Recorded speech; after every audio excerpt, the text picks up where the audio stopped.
Welcome, everyone, to episode 171 of the Looks Like a Movie podcast. My name is Kevin. I'm here with Doug and Owen, and today we're talking about Supergirl. But first, as always, we could talk about what we watched this past week. Douglas, I know you were watching something good, at least today What? slash last night. I don't know. Oh, I saw you get very excited about a movie. oh, sure. Sure. Sure. This week I watched a couple of movies this week. I wasn't like super out and active. I saw the Rep Theater by me played Mad Max Fury Road in 3D. Oh yeah, So I rewatched Mad Max Fury Road. It's the seventh time I've seen that movie. Um, and I don't know. still haven't caught up to Furiosa, huh? I don't think so. No. And um, the thing about Fury Road, right? Without getting like too going long on it or whatever, it's like a really special movie, and I think like the more times I was trying to figure out how to like I was thinking about how to put this without like really sitting down and thinking about it hard after I watched the movie, but like man, it feels like if you just really like pay attention, you could learn just so much about uh movies by paying attention to this movie. Like George Miller is such an unbelievable director, and thinking about like what they were doing on set and how they were achieved to like all of these in-camera effects and like these feelings and like these aesthetics is so crazy, and then also like these performances and then the editing, the way that like they so much of the movie is sped up, right? Is like in one and a half times speed or whatever.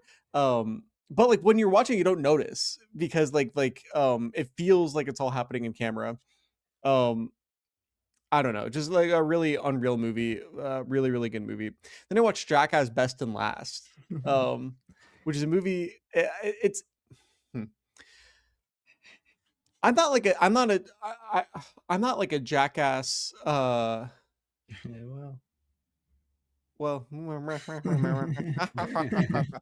uh, I'm not like a Jackass like lifer, I guess. Yeah. Um, I wouldn't say like I'm not a fan. I like all of the Jackass stuff I've seen, but like I never watched the show as a kid. I never saw any of the movies until forever. I Mhm. so I'm not like an expert and I haven't been in it for the long haul. And Best and Last feels like it's kind of one, it's like trying to be for the fans because it's also like I said this to you, Kevin, already because you haven't seen it yet. It's 65% of the movie is just clips from other productions. You know, Yeah, yeah. um, I'm going in expecting that. it's which is fine. But it is like it is like it's never been this clip show before. Yeah, It'll and some of the clips are really because I haven't seen any of the old like because they're doing clips from old Jack. Most of them I haven't seen because a lot of them are outtakes from the TV shows that they did that yeah. weren't aired with the TV show. Um, so like I'm like, oh, these are really good. There's one really funny one that they couldn't air or that they didn't air. At least that's what they said in the movie. Where it's like um Johnny Knoxville is pretending to be a prisoner that escapes, like an LA County prisoner that Uh-huh. escapes, and he goes into a hardware store and he tries to get like a saw to break out. And it's like that. That's really good. And then some of the new stuff is like they poop their fucking pants, and it's really gross. Or Yeah. like There's they a lot of have people who are like not pro jackass like gross stuff. Like they could like they enjoy the other stuff and then when it gets gross, it's like too much for them. Personally, I'm they can kind of never one of be those too much for people, me. like a little bit. Here's the thing, for most of the time I'm like I can like deal with it, and like there's a couple like there's the when they light their fart on fire, right? They've done that in a Mhm. couple movies. I don't like that, like that's really gross to me, right? Even thinking about that's grossing me out. But like the human pretzel bit, you'll see it, Kevin. It's like Yeah. you'll see it. It's a really simple bit. I'm not going to spoil it because you probably don't know what it is. It's a really simple bit that involves poop, though. It is so fucking disgusting because of how simple it is. It's basically just like let's all poop our pants. It's so gross. It's so fucking gross. Yeah, like, that Um, sounds awesome. How and did it's you did they use? Because I know they, I don't have you seen the 3rd movie? no, I haven't. Okay, I think they must have used an outtake from it in this movie, Mhm. the prank where they put him in a porta potty and then launch him into the sky. Did They don't that do they use, so they do a new version of that for this Oh, movie. They okay, just do that again, but I think at least, I think they do a new version of that, or maybe I'm okay, misunderstanding and it was just a clip from the 3rd movie, but right. Because that seems like something that would gross you out. I feel like that is probably, like that's gross, but the thing is, like, the poop in the porta potty is just brown sludge. This is, like, in the human pretzel bit, it's shit coming out of people's ass and camera. Like, Yeah, sure. Okay, that's fair. Yeah, I don't know. There's not much of a debate. To me, I just feel like being launched in a porta potty with like other people's poop is probably like as gross as a thing that could happen to. yeah, But no, I mean, it's uh, gross. There's gross shit that happens, Jackass, right? It's gross, yeah, but I don't know. Yeah, I would say, like, overall, for me, it's a like, Jack Best and Last was a little underwhelming, but also it's not for me, I'm, like, more of yeah, a normal observer and not a big yeah. fan.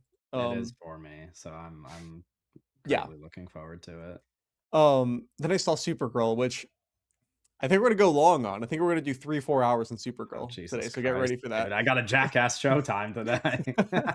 Oh, and then I saw Running Out of Time 2, which is the sequel to, the movie called Running Out of Time with no numbers. It's a Johnny To kinda, like, crime movie about a police detective, trying to find, so in the first Running Out of Time, the criminal was, like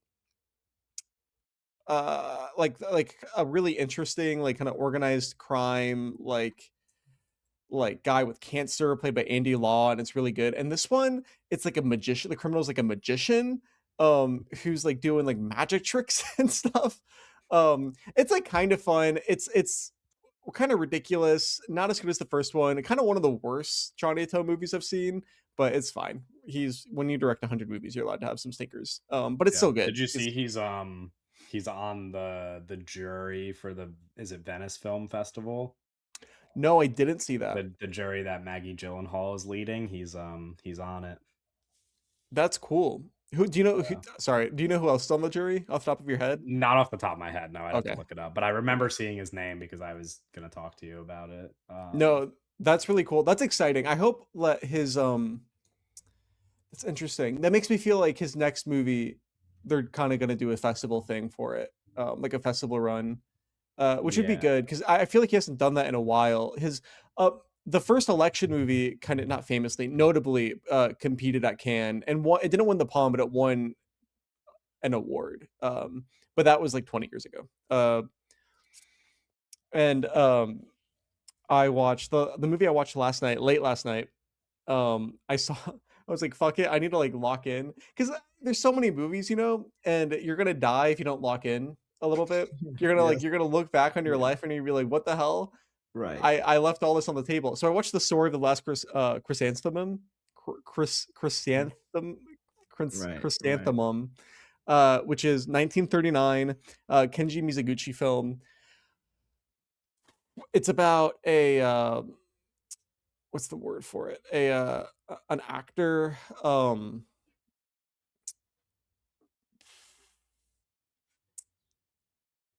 It's a very sad movie. It's kind of about how like the patriarchy kills women. um, it's like really long. It's really slow. Like I'm gonna be honest with you. I think that I would urge somebody to do this. It's a little bit of a hard movie to recommend because it's not like obviously entertaining, but it's it's like a masterpiece. Um, it's I would recommend doing a double feature of Supergirl and the Story of the Last Chrysanthemum because I think that it'll break your fuck, especially if you do Supergirl first. But I don't even think know if the order really matters. The difference, like the disparity of shot lengths between the two Oh, movies, I think would sure. break your fucking brain. Because like obviously like older movies had longer takes, right? But like Mizoguchi style specifically was basically like one take per scene. Um, and he would be like reblocking and creating new shots and shifting things and moving the camera and the actors and stuff like in the same shot, and it's like so impressive and it's so crazy, and man, the shots are so fucking long, but it's not like show offy, it's just, it's just what it is. um and I think that like watching Supergirl and then watching this would really like fry your fucking brain. It's so just by how different they are. Yeah, no, really unbelievable movie. There's like the famous shot in this where it's our two characters kind of falling in love, walking home, and it's like this. It's this. The camera is like really low.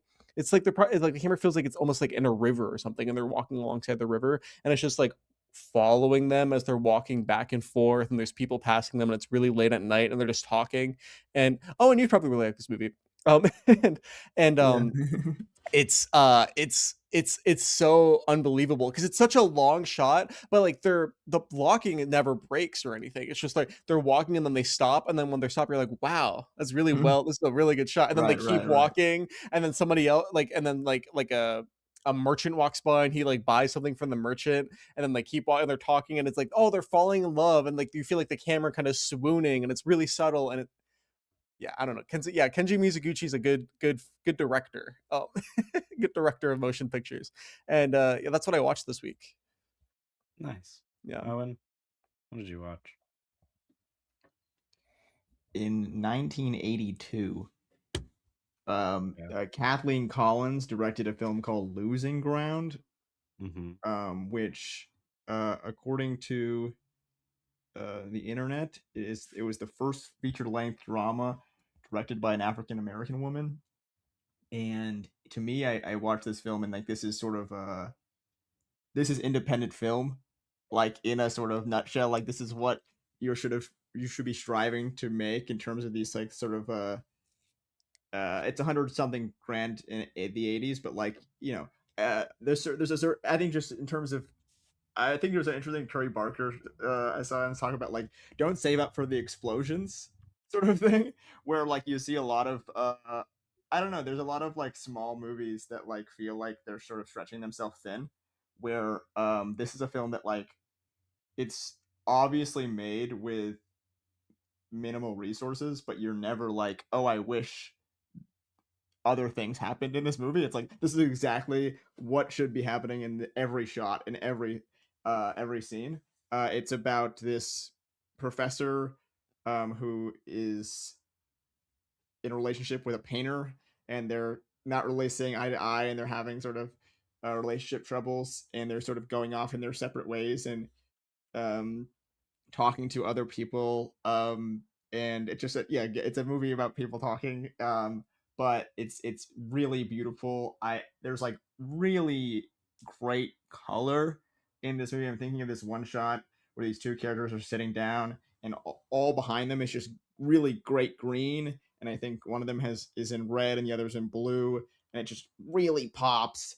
And they're just sitting there talking, and then they're talking about there's scenes where there's this sort of this like small film that's happening, so they're talking about like avant-garde films and stuff like that, and then the painter is obviously talking a lot about painting, and there's this great bit of dialogue where the they're talking about how like I think it's the main lady, and she's talking about how the painter like he she's not worried about him. I think it's like she's not worried about him having sex with other people because he has sex all the time with light and color and like she's sort of talking about how like him being a painter is he's constantly like having these sort of affairs with all this sort of beauty that he sees in the world.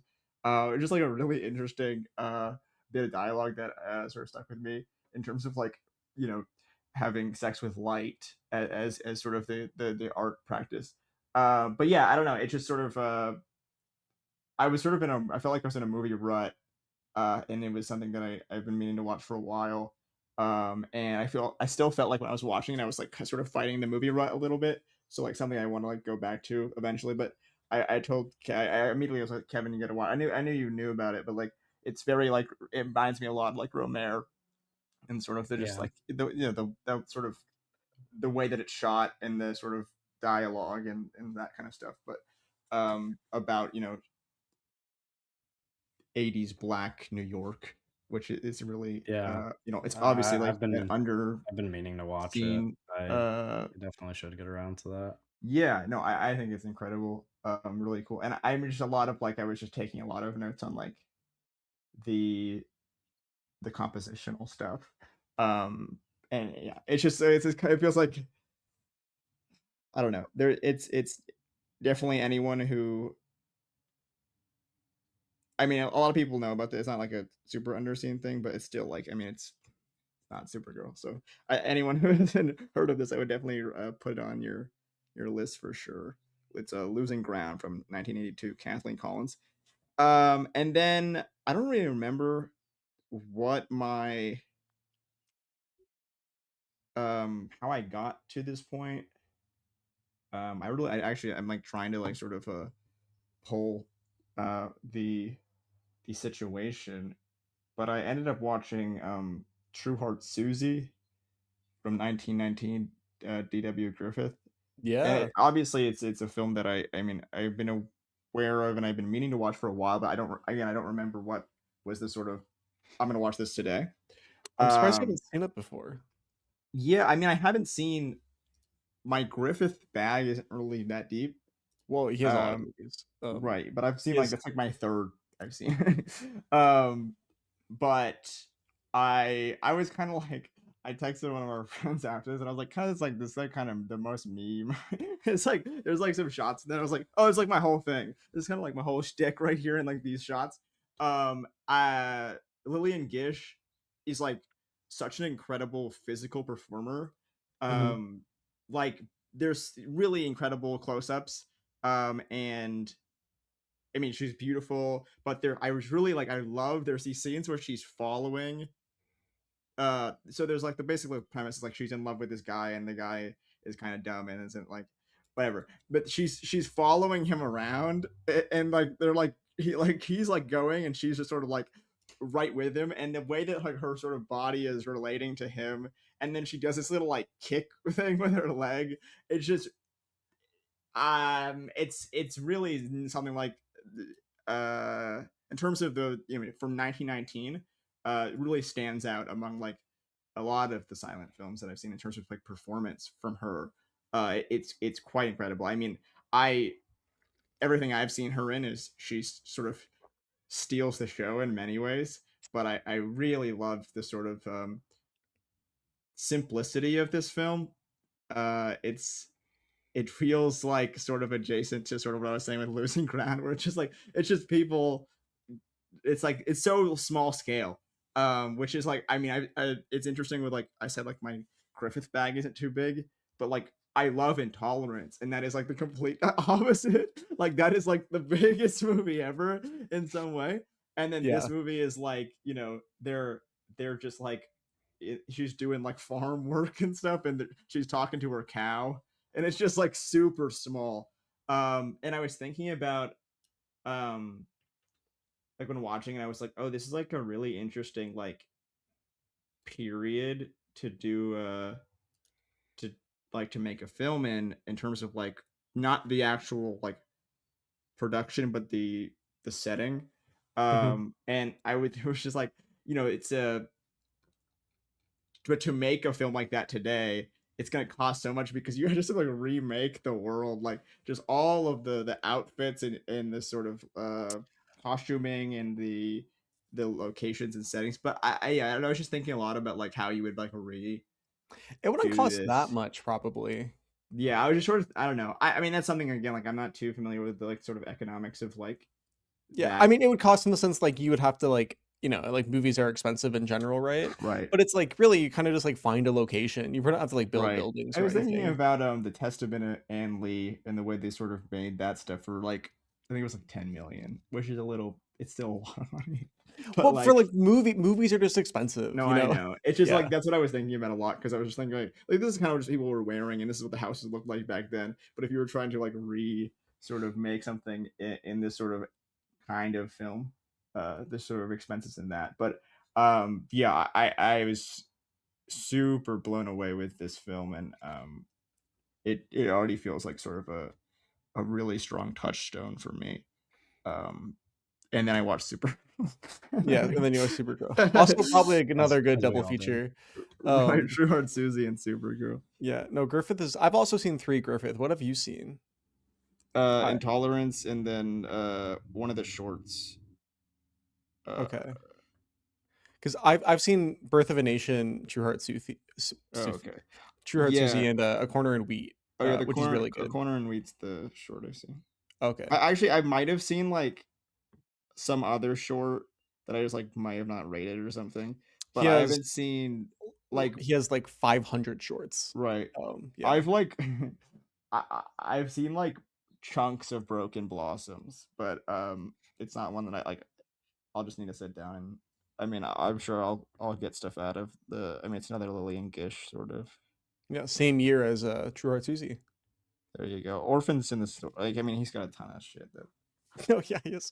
it's His I really actually it makes me think of I actually was thinking about Short Susie when I was watching Supergirl because there's like flashback stuff in True Heart Susie, and to me like flashback stuff always feels like come on, like why are we doing this? Sort of especially specifically in like the sort of the way that it's used in True Heart Susie, where even when it was used in that film I was like, oh that's kind of like I guess it works more in True Heart Susie because there's no dialogue, because it's a visual. Because basically what happens is like the guy she likes is basically like he says some like stupid thing where he's like something about like there was like the difference between plain girls and then like these girls with like all this makeup and all this sort of like get up.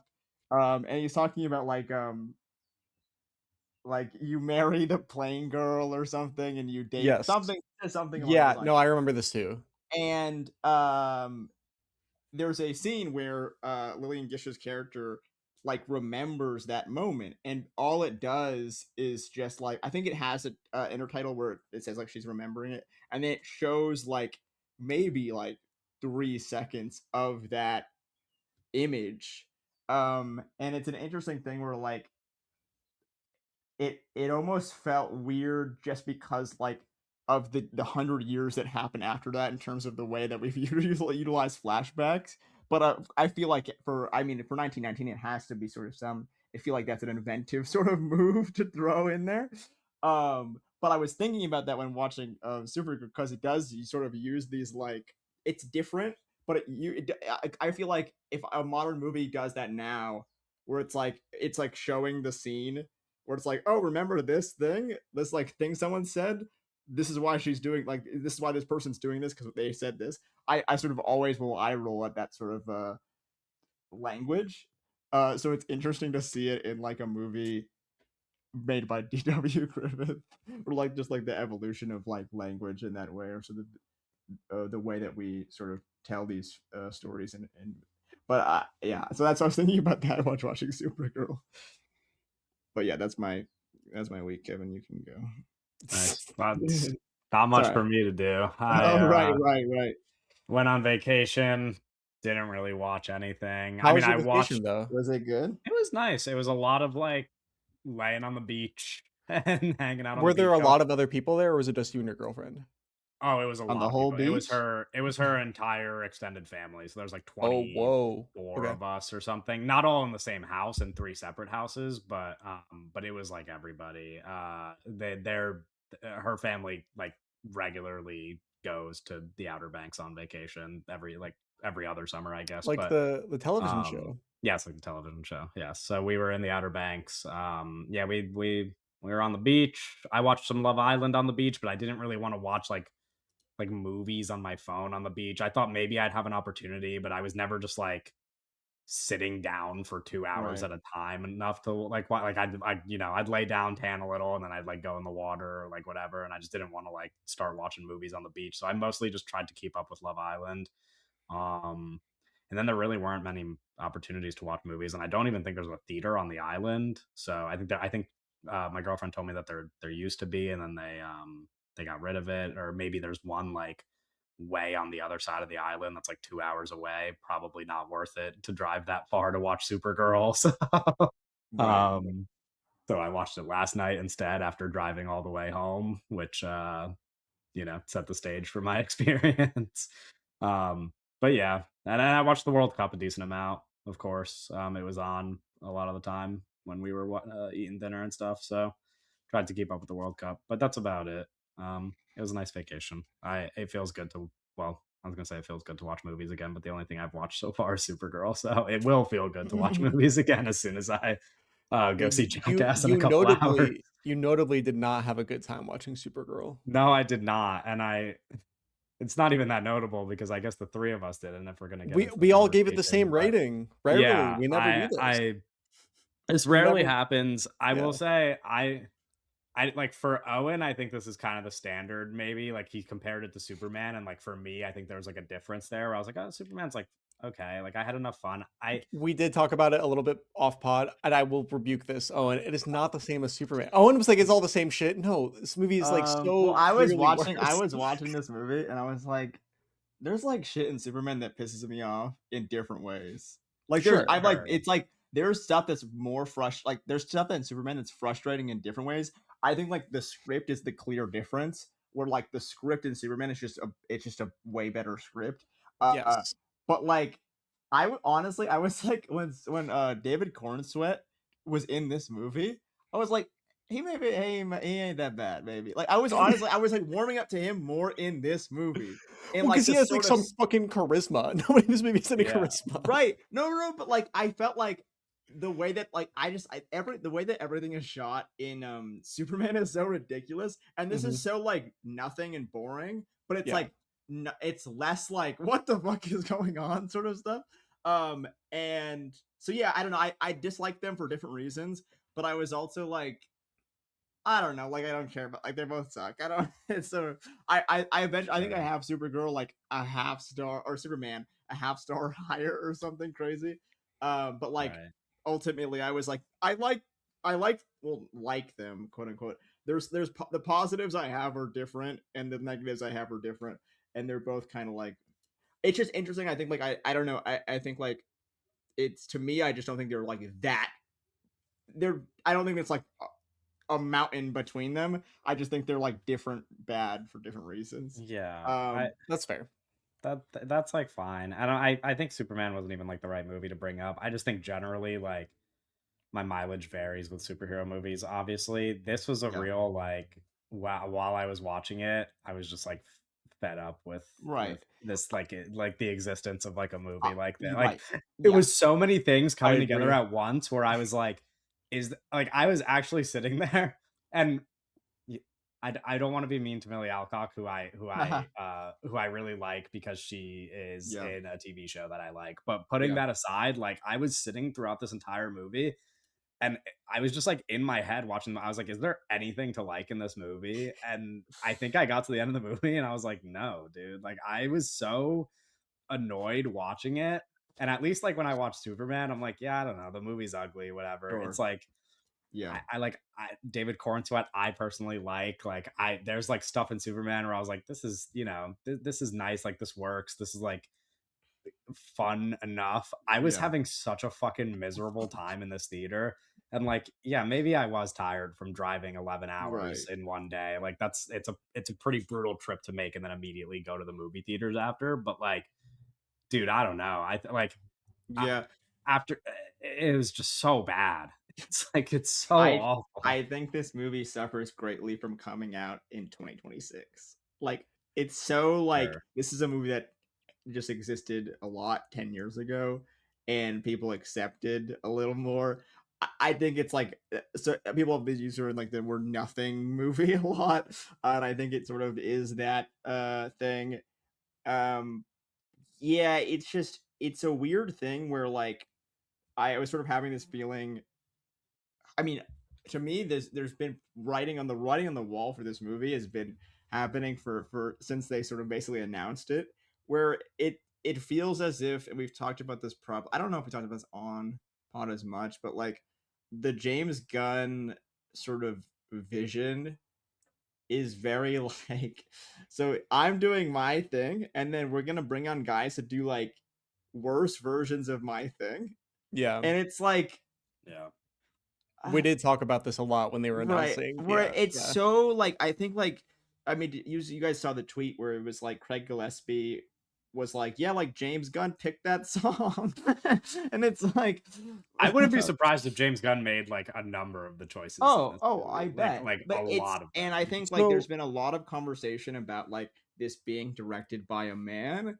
And I just like I don't think any of it would matter because it's just like this person, whoever. There's no vision. I think like the problem is like what people want is like a female vision of Supergirl, like someone having a vision. But the problem is the people in charge don't want someone having a vision. They just want someone to sort of do what they tell them in many ways.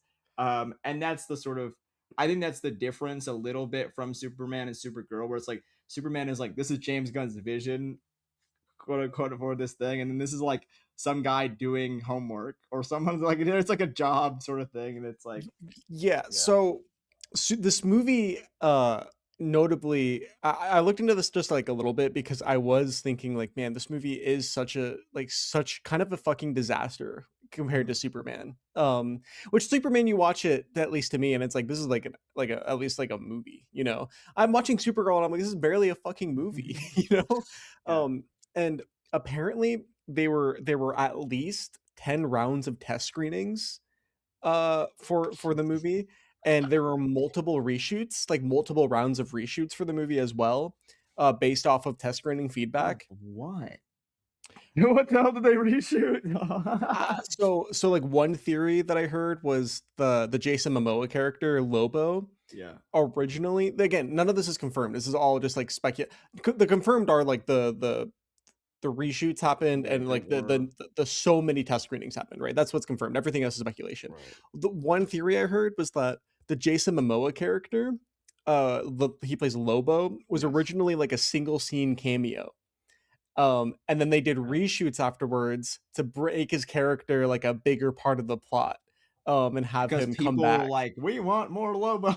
Because yeah, because like I guess Probably, like in the yeah. test screening, he came across really well. Yeah. Um, Well, it's a very interesting like his the way that his character sort of operates and intertwines in the story feels like that, where like it's like he shows up, he leaves, he shows up, shows he up, he leaves, leaves. he Yeah. shows up, and it's like it's a very like it almost is one of those things where there's a lot of scenes in this movie where it's like, was anyone on the same set that day? Well, and that's what I was gonna say. I think that theory I think is like super credible because it doesn't Right. feel like Jason Momoa and Millie Alcock are in the same No, like shot at the same day at all. no. It seems like when their characters are interacting, they're kind of interacting not literally with each other. Yeah. You know? Yeah. Which is it's weird because to me, immediately when Jason Momoa came on the screen, I was like, "This is a little like dumb." But then I was kind of like, "No, it's like kind of like what acting is and sort of what like sort of a person with that persona is going to sort of." That kind of was like immediately I was like, "Oh, this is obviously like it's just Jason Momoa." You know, and then I was like, but like that's kind of like what movies are, and I sort of like learned. I immediately sort of kind of Yeah. accepted it as like I was thinking of I'm gonna blank on his name. That he was the it clown in like Bill Oh, the Skarsgård, Bill Skarsgård. no, Tim but the Curry. Tim Curry. Oh, I Tim was like, Curry. I was thinking of Tim Curry immediately because I was like, when Tim Curry shows up in the Muppet movie, I'm like, that's Tim Curry, but like he's doing the Tim Curry thing, right? Where it's like that's kind of what I was like got with Jason Momoa. I was like, he's doing the Jason Momoa thing, and you can sort of feel how you like about that, but like I'm not sort of opposed to him coming in and doing the Jason Momoa thing if that's like what is required. But the character and the way that it's written in the movie is really bizarre. But I guess like I quickly softened to the idea of him doing that in the movie. And I actually think like in terms of the rest of the cast, he kind of is bringing a little like energy like the main bad guy can't even really do or something. Like he's like Don't a even little give it. right, like where it's like he's actually like act like he's doing a performance and like he like brings like a presence. Where I was like quickly Yeah. like you're like not the worst part of this movie at all. I'm like fine with I you, wonder Jason too Momoa. if part of that test screening thing is just that like audiences wanted more of him because he's a recognizable face in like a movie with no real like Right. Well, it's star power. weird I mean, to Millie Alcock is like a young actress, and then everybody else in right. this movie is like not somebody that people know. I guess It David is Cornsweet, if he obviously. was And one scene, it's very weird because like I feel like a lot of the build up to this movie was like Aquaman is now Lobo and like we're doing like we're weird out here in this new DCU and we're doing crazy stuff, and like Jason Momoa, yeah, and he's the biggest star of the movie. He just Yeah. is. So to do one scene is kind of silly, but also it's like bad. Like it's I weird to assume like like put him in the yeah, movie if that's not what you were. I don't know. It's like you didn't think about that, but also it's like not his movie, so like I don't even know why he's there at all. But it's like once you put him in, you kind of can't like. It's like a weird tease thing where it's like you either don't put him in or like you make him more important. But I was reading or no, okay, never mind. This was a like it was something about like the original story, like the comic book. But I think like it's like yeah, I don't know. I think his inclusion makes it. It's just like the whole thing's sort of really messy and in terms of the script. So like yeah. the original comic book is like my understanding is that it's a well one like the biggest value that the comic book brings is that it has a really like color like vibrant like specific art style Right, right, and then the right. story is just kind of like it's for the most part it's kind of like a retelling of like True Grit, like kind of like a lone wolf and cub, but like more like True Grit than lone wolf and cub kind Yeah, of archetypes with Supergirl and the girl. bro. um Everything is Lone Wolf and Cub these days. it's listen, it's good, it works. Yeah. But Well, um uh works Does it? better in other movies for sure. yeah, I was sitting there watching this and I was thinking like I was having such a bad time, like Kevin, right? And I was like, before I even like really started like, was it like, man, the script is a fucking disaster. Like what the, and I think part of that obviously has to do with the reshoots, with them just trying to like fucking Frankenstein together a better movie, from like producer notes and test screening notes or whatever. But I was like thinking, man, why are we forcing this shit to be live action? Because like when Lobo shows up, all I was thinking was like, bro, Lobo looks so fucking stupid. And it's like I've read Lobo comics when I was a kid, and I've seen Lobo. He's in like Injustice, and I think he looks fine in the comic books, and I think his design Yeah. works as a video game character. But I'm like, he looks so fucking stupid. Like he looks so But dumb. I kind of like. I feel like he reminds me of like the like Batman and Robin, like Joel Schumacher stuff. Like in the way where it's like Maybe I if the think rest the of the movie was problem. That's stylized the with thing. That's what him, I'm getting like at. Is like the problem is like he's sort of like is it the rest of the world needs to like sort of feel. I don't think it's I actually don't think it's him or the design is the problem. It's everything else that makes mhm. him feel like he doesn't fit.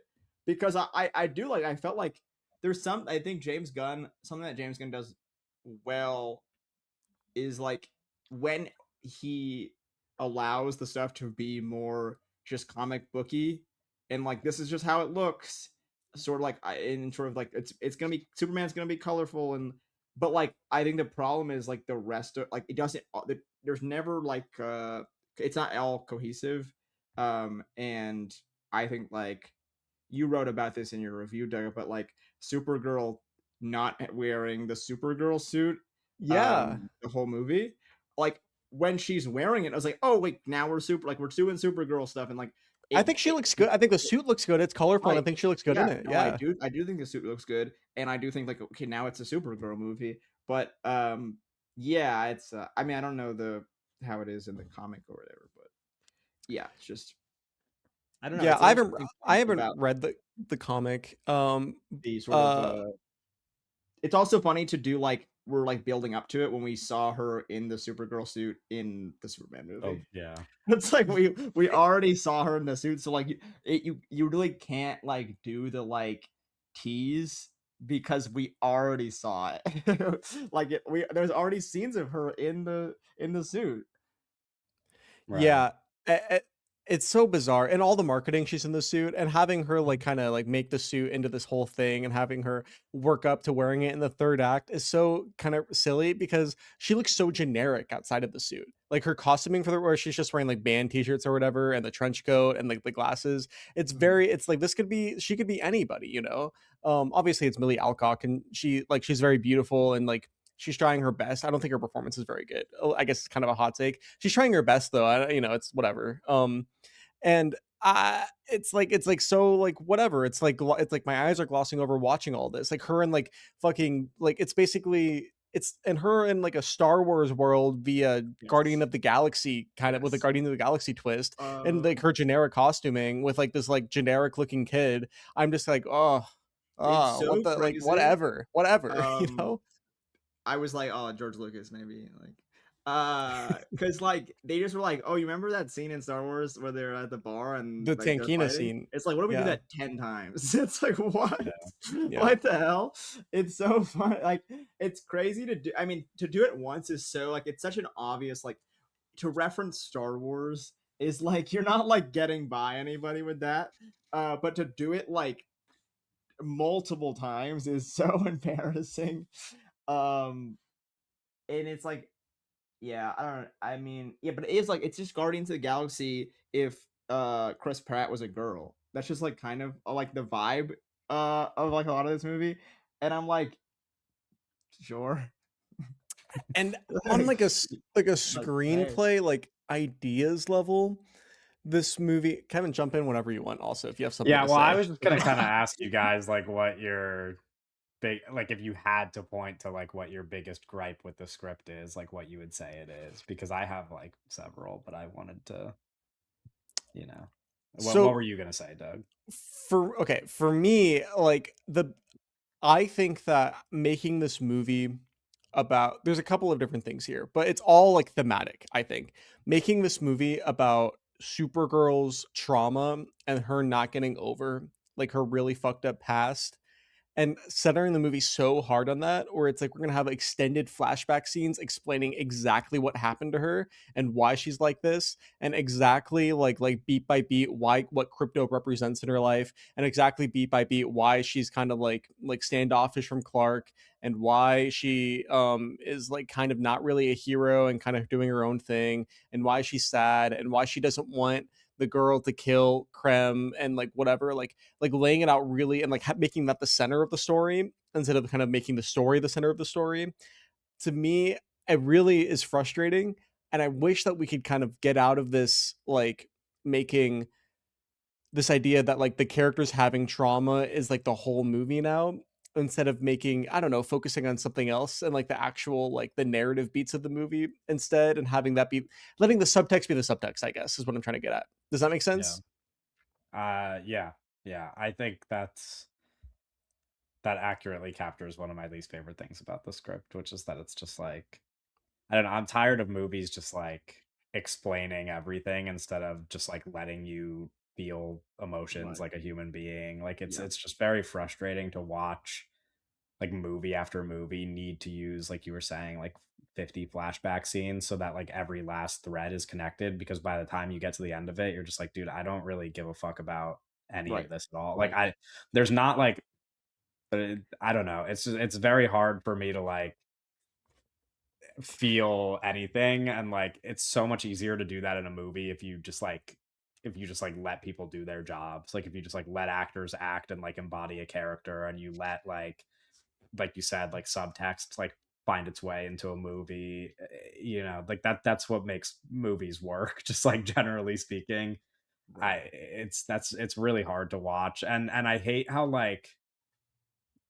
how they like rely on all of my least favorite things to like try to mine emotion out of the movie so that like I dude I've complained. I actually this was I looked back and in my Superman review I talked about how I hate how much the dog is in the Freaking movie. crypto, man. And now in this movie, it's not just that like the dog is in the movie because of course he was going to be, but it's that like the entire plot is like kicked off Should because like of the John Wick. dog and like relies on crypto and like dude I'm like this shit is so stupid. I genuinely like the movie started, and when that was like the inciting incident, like when that was what made her commit to the thing, I was like, I want someone to shoot the dog with a gun.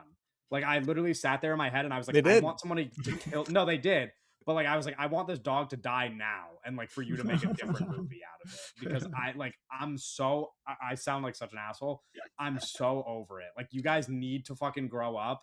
You like I swear people in my theater were like immediately upset about it. Like you Right. guys are babies, dude. Like you got like Marley and Me was 15 years ago. It's time to move on, dude.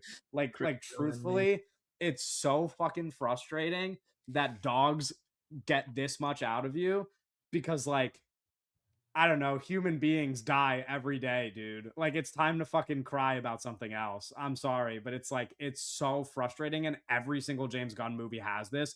And I think the guy has like a serious problem. I don't know if he was like emotionally stunted. I don't like something is wrong in his brain because truthfully, like, it's time to grow up, dude. You're like 60 years old or what. I don't know how old James Gunn is, He but is like, like you're He's pushing 60. bro, like you're old, dude. Like it's Yeah. like there are other things in this world that are sad that don't involve like violence against animals, man. Like it's the ASPCA ads, like they had their time. We got to move on, dude. Like right, it's so fucking annoying. It pisses me off so much. Like because it makes everything else not work. Like the second that that's the inciting incident and like the whole movie is about getting back to her dog, I'm like, dude, I don't like how are you supposed to care about anything else in like it's so clear that that's like where your sympathies are supposed to lie, that it's like how are you supposed to care about anything else happening to a character in this movie right. unless you're a fucking baby, like unless you're actually a toddler. Sorry to the people who are affected by that, but like I'm serious. I don't know how to say this to you in a way that's like nicer than this. It's really time to move on. I feel similarly to you. I in the sense that like I guess when I was the way that I kind of thought about it was like this is a different I just have different values than a lot of people where it's like I'm watching this dog and I'm like, bro, this is embarrassing that she cares about the dog this much, right? In the sense where it's like it's sad when dogs die, but also it's like this idea of I'm rip a fucking black hole through the entire universe to save my dog is like that's kind of embarrassing, you know? You know what I mean? It's Yeah, like there's I'd push back against that because that actually is how I feel about my dogs. But the point is, like, you don't need to make a movie. Like, you don't need to make all your Right. movies about that. Like, it's not that obviously everybody cares about pet. Like, I love my pets, dude. I would literally like kill a human being with my bare hands for my See, pets. Like, this is what I mean when I'm like, that's kind of embarrassing a little bit. You know what I I don't mean? think I Like, no, but like I really don't think it is. I just don't you think would that kill a like human being for your pet. it depends what like what's on the Okay, that's what I line. mean. You know, It like depends. You know what I mean? Like, but no, like I'm not literally gonna kill somebody. But like if somebody tried to hurt one of my pets, we'd have a problem. But sure, yeah, like, of but course, but but what I mean is like, it's just like cheap. It's like Right. I just like animals are not like the okay, animals are in some ways the center of the universe, but really like they're not. You know, I would say I like would. You know what I would say? I would say pets, like pets, are not the center of the universe. Companionship with your animals is not the center. That's not the deepest emotional thing in the world, right? And I think I would like that a James Gunn movie would kind of recognize that a little bit, where like yeah, there's it's not, more and again, important it's like if he did relationships. it, if he did it in one movie, I just like I wouldn't have a problem with it. The thing is like, and I haven't seen all of his movies, He's but doing it in every other single one people's I've watched, movies. He's making every other single one people I've do it. watched has this in it, dude. Like it's weird. It's Right. concerning. Like, do you Yeah. not care about people? Because Well, that's I like that think was my biggest that's problem with Superman too, was that like they like introduce in Superman this conflict where it's like, oh, these people could die, right. and then Right. he's more worried about the fucking Right. dog. I'm like, bro, This people well, are dying. exactly. Like, That's my issue with this movie. I think like on this we're talking about like this sort of these things going on here and it's like there's a lot of like serious shit going on in the movie and it like doesn't really none of it really works because it's like we're fuck those like kids getting trafficked like we're trying to find this dog and like it but it's like also like I think like the same sort of thing in Superman where everything is so like surface we're not really sort of it's just like sort of yeah like these like girls are getting like sold and stuff and it's like okay it's like it's just kind of that's it that's just this like this Also, it's like my the hook understanding is that's added in this movie. it's not in the That's not what Krem did in the comic book. I could be wrong, but my understanding is okay. Krem just like killed a bunch of people in the comic book. He wasn't like yeah, he Oh stealing does that in this children movie brides. too Yeah. yeah, for no well, it's like this reason. whole like like child bride thing, whatever's going on to like bring his like further his race or whatever, is like it's just like kind of it almost is like a one-off line, and then there's like people are like these girls are getting hunted down, and like Supergirl kind of sucks, like or she's like she doesn't like help anybody, or she's like people are dying, and it's like it kind of doesn't really reckon with any of that, or like even try to like engage with it, other than like these are just scenes that are happening. Well, Yeah, yeah, and I say like that's part of. You could argue that's part of the text. Somebody that likes the movie will argue that's part of the text of the movie is that Supergirl kind of sucks because Lobo also kind of sucks, and there's like this conversation about values that Lobo has Right. with the what's her name, Ruth. Ruthie, Ruthie. Yeah. Ruthie, I um, don't- right? But I would say it's like the movie does not, I would say, reckon with it in a meaningful way because it is so worried about kind of What's this justifying movie things. about? What's this movie about? This movie is about Supergirl who is kind of really messed up and Mm, and it's explaining to you why she's messed up, right? right. And then at the end She of the ain't movie like that she's nerd in Kansas. yeah, she's an orphan and she watched Mhm. all of her parents die and the only family member she has in the entire universe David. is this fucking David dog. Krumholtz. No, Yeah. it's this I dog. you like when he shut up, Kevin? Yeah, of course. That's my boy. That's my Um that's my he that's my starts guy. talking. But He also starts talking Kryptonian like why is he in the movie, dude? because They really like no, you know what I why mean? It's like he's why super like dad. why are I we on like no, I Krypton at love him, but all? like they literally like didn't even need those scenes in the movie. No, they Like didn't. I think those scenes like hurt the movie. I don't think those scenes give Millie Alcock's character any like make her any deeper by showing Yeah. like I exactly I specifically what honestly happened to her think like parents. the Like reason why a lot of that stuff is in this movie is because they skipped all that shit in Superman. Where it's like they didn't want to do Man of Steel, like because the I think that Man of Steel opening where it's like fucking Russell Crowe and like Michael Shannon and like the world is falling apart is like insane. And like movies are just like not like that anymore, like blockbuster stuff. And they're like, we can't really do we're gonna skip that. It's sort of like with the new Spider-Man movies where they're like, who the fuck is Uncle Ben? And it's like, what? Like, what do you mean we're skipping the sort of everything that has to do with his character? Um, and because they were like, we're not really doing Krypton stuff in Superman, we kind of have to do it in Supergirl. But again, like this is like the B tier like TV version. Or oh my god, that's a giant spider that just fell on my laptop. Um, hello, buddy. But yeah, like it's just like this feels like the Supergirl show a little bit. Like it feels like more adjacent to that and like the it feels closer to the CW Supergirl show than Man of Steel in terms of like it felt the whole thing felt like a TV show, actually, right. if I could be yes. honest. Dude, you fucking It's spider. just kind of embarrassing. That's what I keep saying where like this movie feels like I'm sitting there watching this movie and it feels like it's setting up for a TV show. Yeah. Yeah. Like it feels like No, there's going to be a season of TV after the movie. also, the most like TV thing to me about it, I don't know if you would agree, Doug, but like I was thinking, and maybe this is just because we watched The Furious so recently, Yeah. but when I was watching the movie and like anytime there was an action scene, I was just like, you're telling me they spent like 200 200, yeah, million right. dollars making this? Like I No, it's truly like, but like embarrassing. even in the third act, like there's like this big finale battle, and I'm like, dude, there is literally just like there's just like gray sludge on my screen right now. Like there are just like gray Yeah. things like moving on my. She's like taking like a thing or whatever and like spins it around and like people are being hit by it, and I'm like, dude, I'm just looking at dots on a screen. Like this is it's so fucking awful. I'm like, there's no way that you could get such an incredible choreographer for the Furious Right. to make such compelling action scenes, and then this movie couldn't just like Yeah. spend an ounce of its budget to like make, because I'm thinking from the perspective of like if you're like a fan of this stuff, like if you're a fan of like superhero movies, like that's kind of like like those are the scenes that like you're there to get excited about. And it's like, well, what like is a person, you know what I mean, like is a person who's like into this more than I would be watching these scenes and being like, gosh, that was so cool. Like no, I hope not. Well, no, Like I mean, I think generally it's been negative sure. like reception. But my thing, like sort of what I wrote in my review is sort of off of that thing of like I'm just very like I'm confused on like the pre-production of these films because like I it's so crazy how you go through the whole like $200 million, you go through the months of like the year or however long like the pre and then sort of the shooting and then the post and all this, like how you can't form like one good image.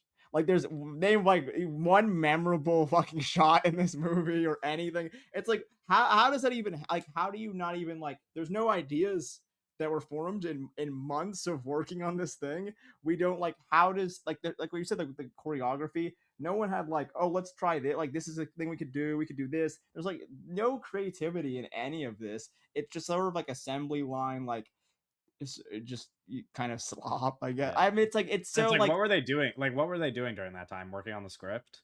You know, like Yeah, right. It's like I don't know. It's like what it's so baffling to the point of like I just I I want to be a fly in the wall in the thing and like what how did this go wrong in all of the ways because it feels like Well, I don't understand how it even works it really. be it becomes like a business, Yeah. where you have when the production is so big and you don't have a big boss in there calling all the shots, right?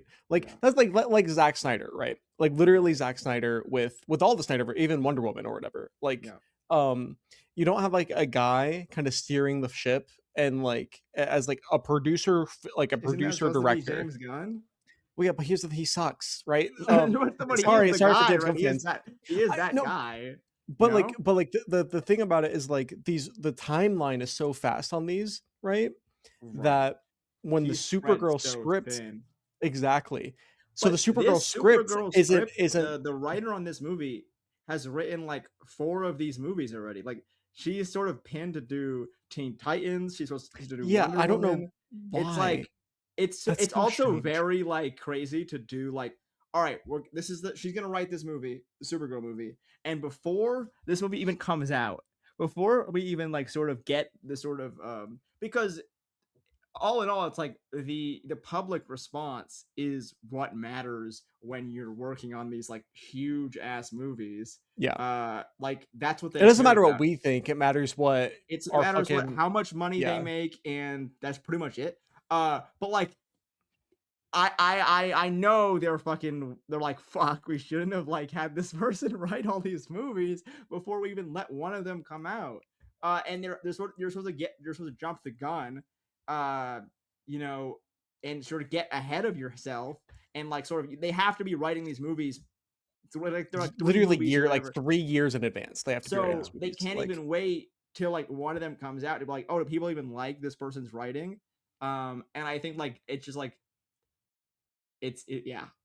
So the thing like is yeah. like being it's good at your job is such an overrated attribute. Like they don't give like nobody gives a fuck about that stuff, I dude. no, Like I'm be not truly like being good at your job in Hollywood, like that shit doesn't even matter. I would It say like literally in doesn't in matter. general. I don't In it's general, if sure, you're but I'm just listening, like we're talking about movies, but like that's true literally everywhere. no, right. like if you're listening to this and you're a younger person, Kevin's not joking. That's not a joke. I think like that's actually like really that's kind of like really true. Being good at your job Yeah. is generally overrated. It is way more about appearance and how you could trick is a strong like and like too negative of a word, but Yeah. like basically like how you can convince other people that like you are good at your job. That's more Mhm. important than actually being really good at your job.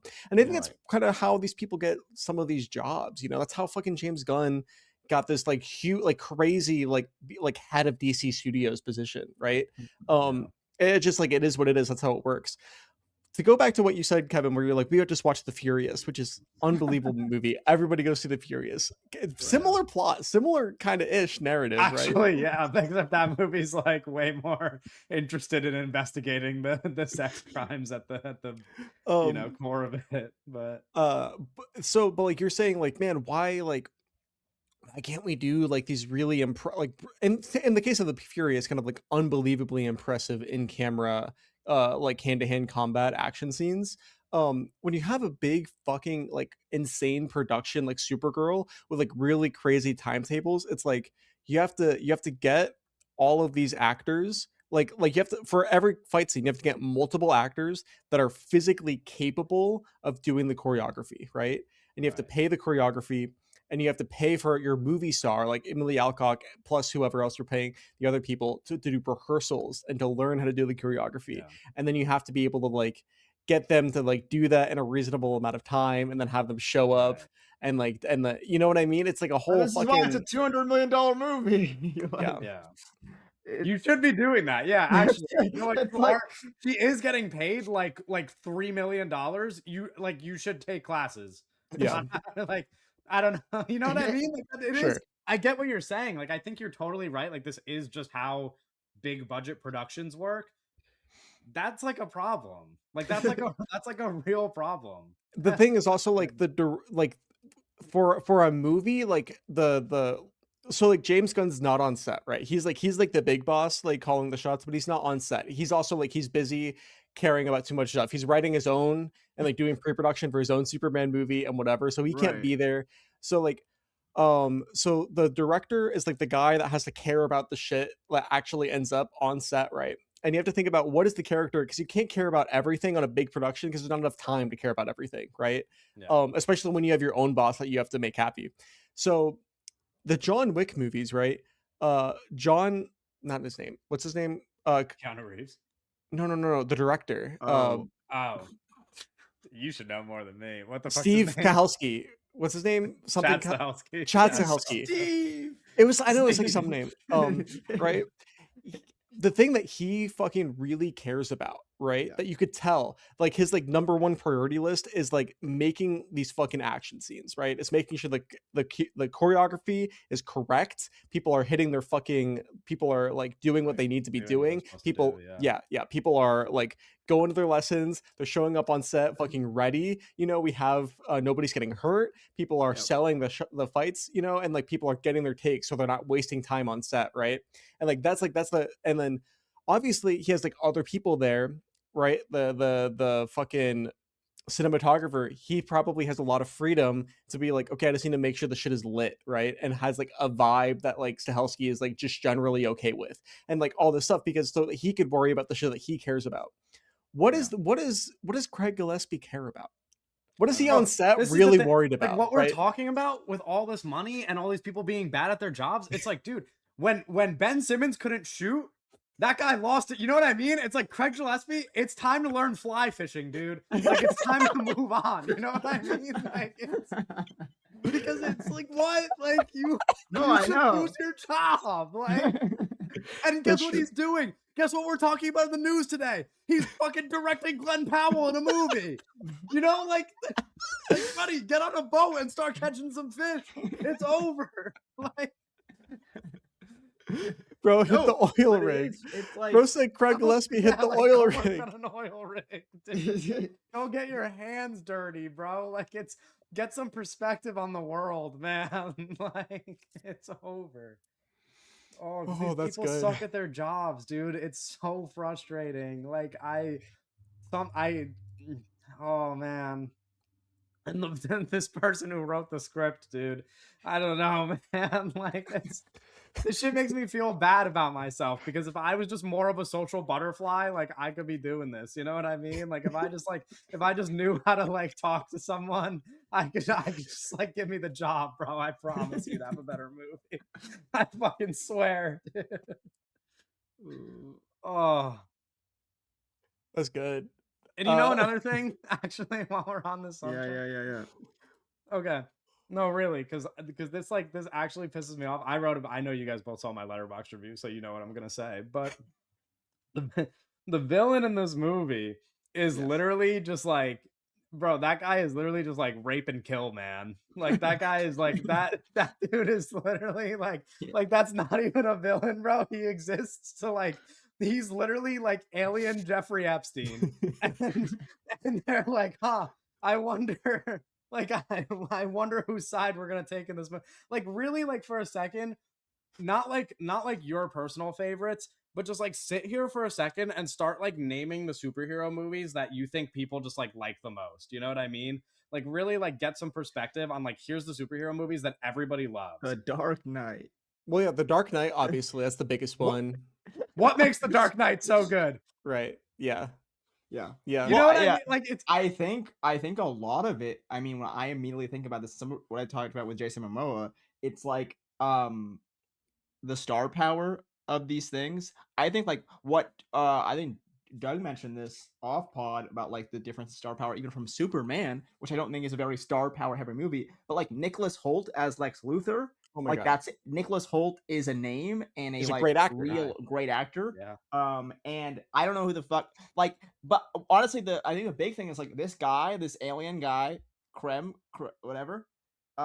He just looks like a guy I've seen in other James Gunn movies. Like he just looks like Alien Yeah. number 5 in a James Yeah. Gunn space Guardian. Like he could have been in Guardians of the Galaxy as like the 5th alien bad guy, and no one would have batted an eye. he just looks like generic dude. And like I think like the performance is like whatever. It's not like the guy's fault. It's just like all of the things.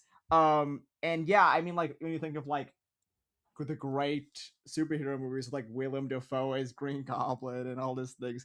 Exactly. But I think it goes more into the fact that like I was looking at like the BVS cast list last night, and I was like, Oh my we'll god. We're never just get never back to we're this. never I was gonna say we're Like never getting back to Lawrence that, bro. Fishburne is like the 12th lead or something. You know, it's like, Yeah. it's ridiculous. Like you look at that. I mean, it's very Bro, funny because that's it's what I like say.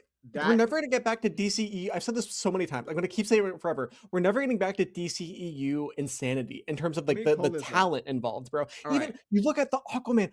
What do you mean Willem Dafoe plays Aquaman's mentor and Nicole Right. Kidman plays So Aquaman's so mom? Batman v Superman, Ben Affleck Batman, Henry Cavill Superman, Jesse Eisenberg Lex Luthor, Gal Gadot Wonder Woman. Okay, but I honestly it's But her it's a best discovery though. it's It's her a best discovery. performance Yeah. and like whatever. But like you can even if you want like that can be the miss. Amy Adams Lois Lane, Diane Lane Martha Kent, Lawrence Fishburne Perry White, Jeremy Irons is Alfred, Holly Hunter plays a senator. It's like She's just in the movie. she's just I mean Michael Shannon Zod, that's I mean that run there's no one in this movie with like that literally we brought up Jason Momoa in like 3 scenes and he was supposed to be in one scene is like the I think again like Millie's fine but like it's just I think one this sort of universe started and they were like these are the guys that are gonna be in the Superman movie. It was like oh so this is like TV. This is like a TV show. We're Yeah. not making movies anymore. And Yeah. it honestly, it's like it goes. Honestly, it's one of those things where like I understand the sort of like we're gonna discover people and we're gonna make names, but it's like this is what's like a $200 million like thing. And I think that like what you mentioned with Gal Gadot, it's like that's a discovery. What you do is Yeah, like like when Gal Gadot was a model before she became right. Wonder But Woman. I Yeah. guess what I'm getting at is like the idea behind a lot of like sort of when the it's sort of to do like the basketball thing. It's like you get the rookie next to the vet sort of thing, where it's like if you're gonna bring in these guys that are not names, then you can use the resources to go get like that's kind of what they did with Superman, where it's like Lex Luthor is gonna be Nicholas Holt to some extent, but it's like if you're gonna get like unknown that's why I think they could have got like a really big name to be the bad guy in Supergirl because it's like we're gonna do Millie and we're gonna have this like girl who's never been in a movie and then that's kind of the cast. Like the cast is not that big. So you want the star power on the antagonist thing.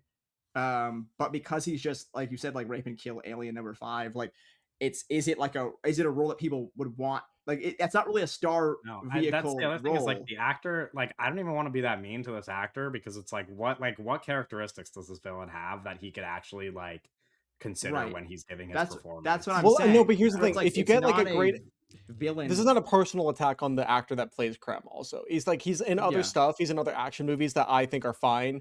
He's not like he doesn't stand out, but I'm sure he's a fine person, an actor, right? Right. Uh No, yeah. you put a great actor in this Krem role, they will bring the interiority to the 100%. performance. Sure. Yeah. Like imagine for a second, imagine Stephen Lang as this guy. You know what I mean? Just like you know what I mean? It's Yeah. like immediate you're like, Yeah. whoa, wait, hold on. You know, Right. like No, I agree with that. I do agree with that where it's like there's the performance can like outweigh the writing. yeah. It's just I think it's like a mix of like two things where it's like the writing isn't great and then the performance is just like fine. Yeah. But I do agree. Like I think like what just press like I think with the Jason Momoa thing, it's like I'm not saying that there's nothing like good about the Lobo writing, but it's just Jason Momoa has an energy Yeah. where like he walks in the room and like shit changes. We're Mhm. like, Yeah. there's nothing really impressive about any of the scenes that he's in, but because it's Jason Momoa, there's just a different level of energy in the room. So Yeah. I do agree that like, and it's just I'm curious on like the decision making of being like, oh, we don't need, or we're not interested in like sort of, and it's one of those things where like there's like this old like Tarantino thing about like being like the movie there's not the movie stars anymore. It's like Captain America, and I Yeah. think like that is just there's a reason why these movies are worse where it's like we can rely on but it's also like it's Krem. It's not like Lex Luthor. It's this fucking Mhm. random guy that no one cares about. Yeah. Some super like diehard nerds are gonna be like, we love. I don't, it's like, A pretty obscure does character in the anyone grand love scheme of like? Is things. anyone really Yeah. like? Oh, I'm so excited! Krem's in this movie, Yeah. right? So it's you don't have that part where it's like, oh, it is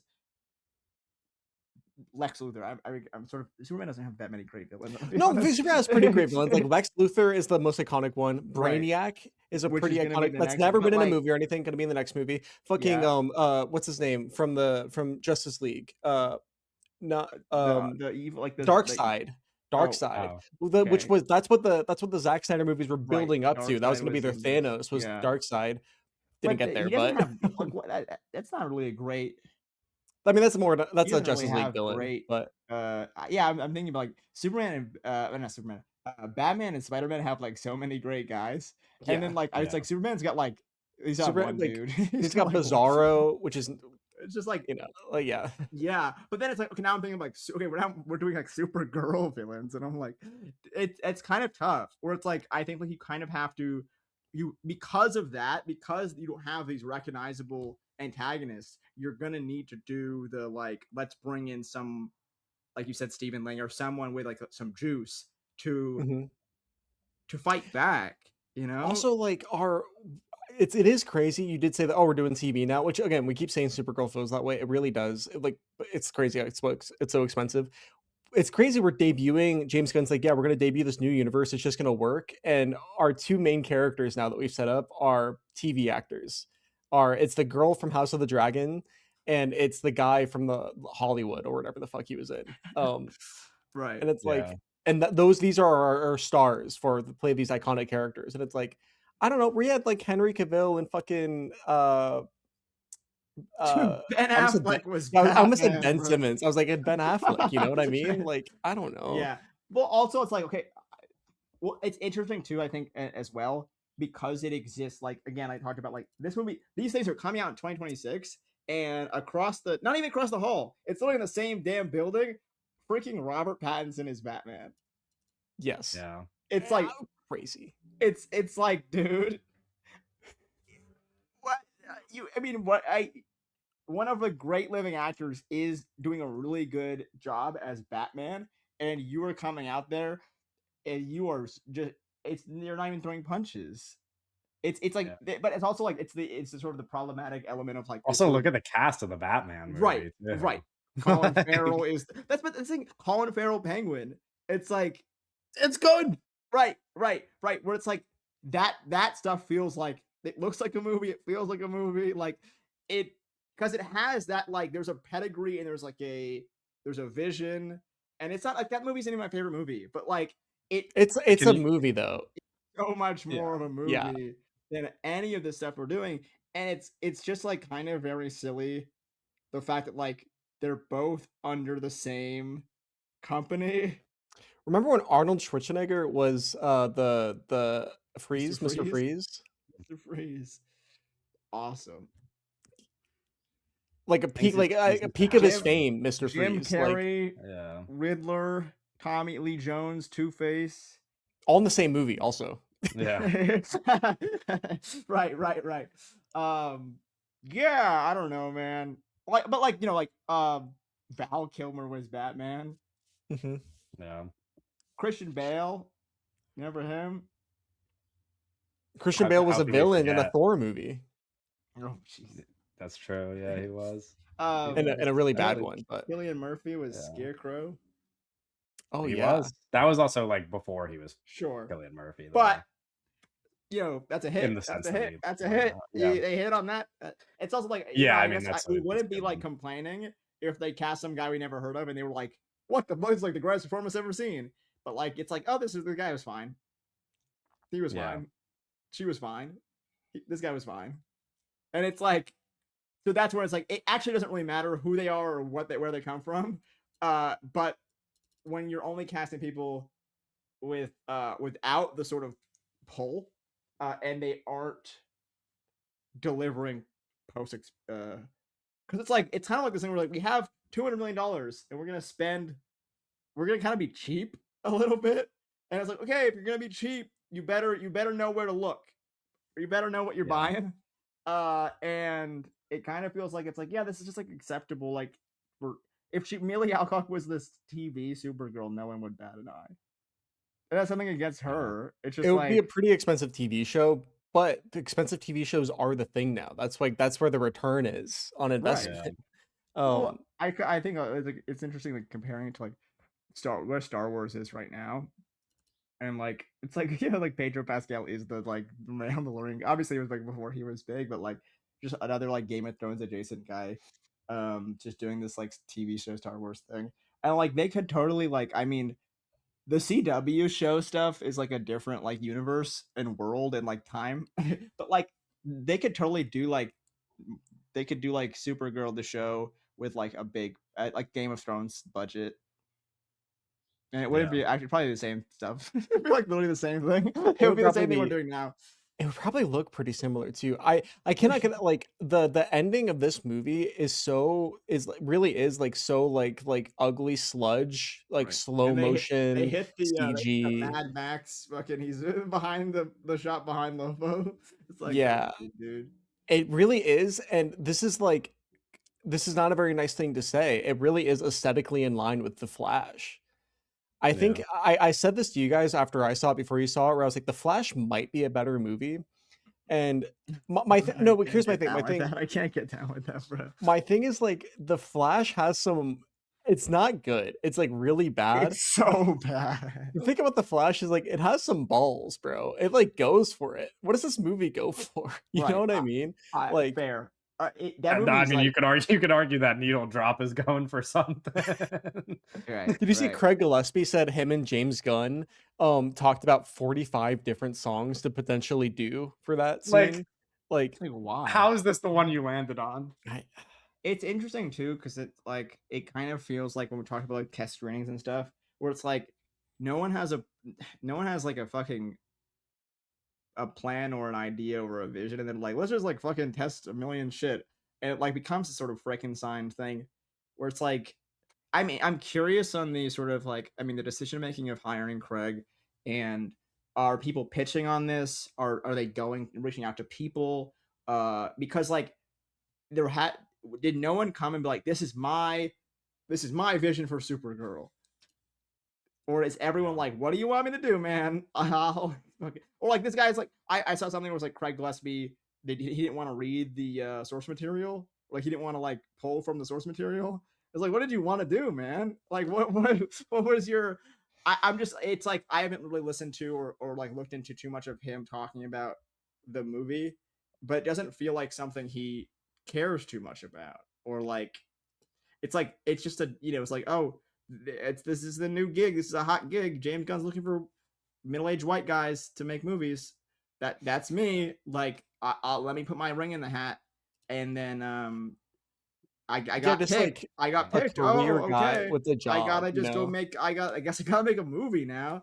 And then you said he goes to work, and it's like, all right, this is what on the to do list, and then he Yeah, just they just does need those guys. things. They're hiring like older guys that know how to show up to work and run a set, But right? it's That like like they've for directed every It's some also like, I director, don't commercials. do you not every Like director knows how to do that. Every director knows how to yeah. show up to work, and it's and like and and Don't run a they set, make sure people are doing what they need to be doing. Like yeah. But I think we have this issue where it's like there's so many movies and with not enough directors.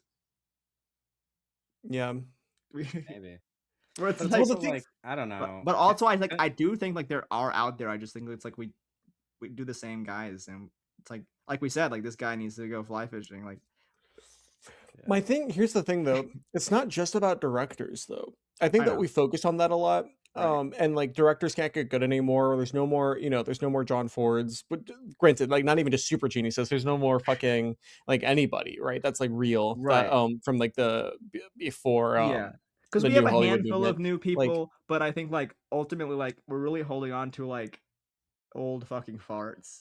there's also like where are the great cinematographers? Where are the great they exist, but there's not very many of them. Yeah. Where are the great teams? Where are I the think great like also creative I teams? also find that to be a similar thing where it's like we hold on to like old guys, and I think a lot of these old guys old people's brains are in a weird place at this current moment. And I think Mhm. especially with the changing of technology, a lot of guys who were cooking maybe 20 years ago, they're doing AI bullshit, and they're like they have no idea what the fuck they're doing, and they're like, oh, this is cool. And it's like, dude, this sucks. Like the guy who did the Matrix movies, like Ben Pole or I don't think that's his name. You're fuck. close. I'm so bad with names, bro. Um Now we know. he like all this stuff he does like Ant-Man and the Wasp Mountain. Again, it's like again, we're not it's hard to like pin it on anybody, but like Bill Pope. I was Bill close. Pope. There you go. The legendary cinematographer Bill Pope. Yes. It's like, dude, I don't know if you want to hire that guy anymore. It's like some of these guys are sort of like people fall off, and I think it's like, Oh it's like man, Bill Pope's recent shit's so crazy. right. Is he what did he do recently?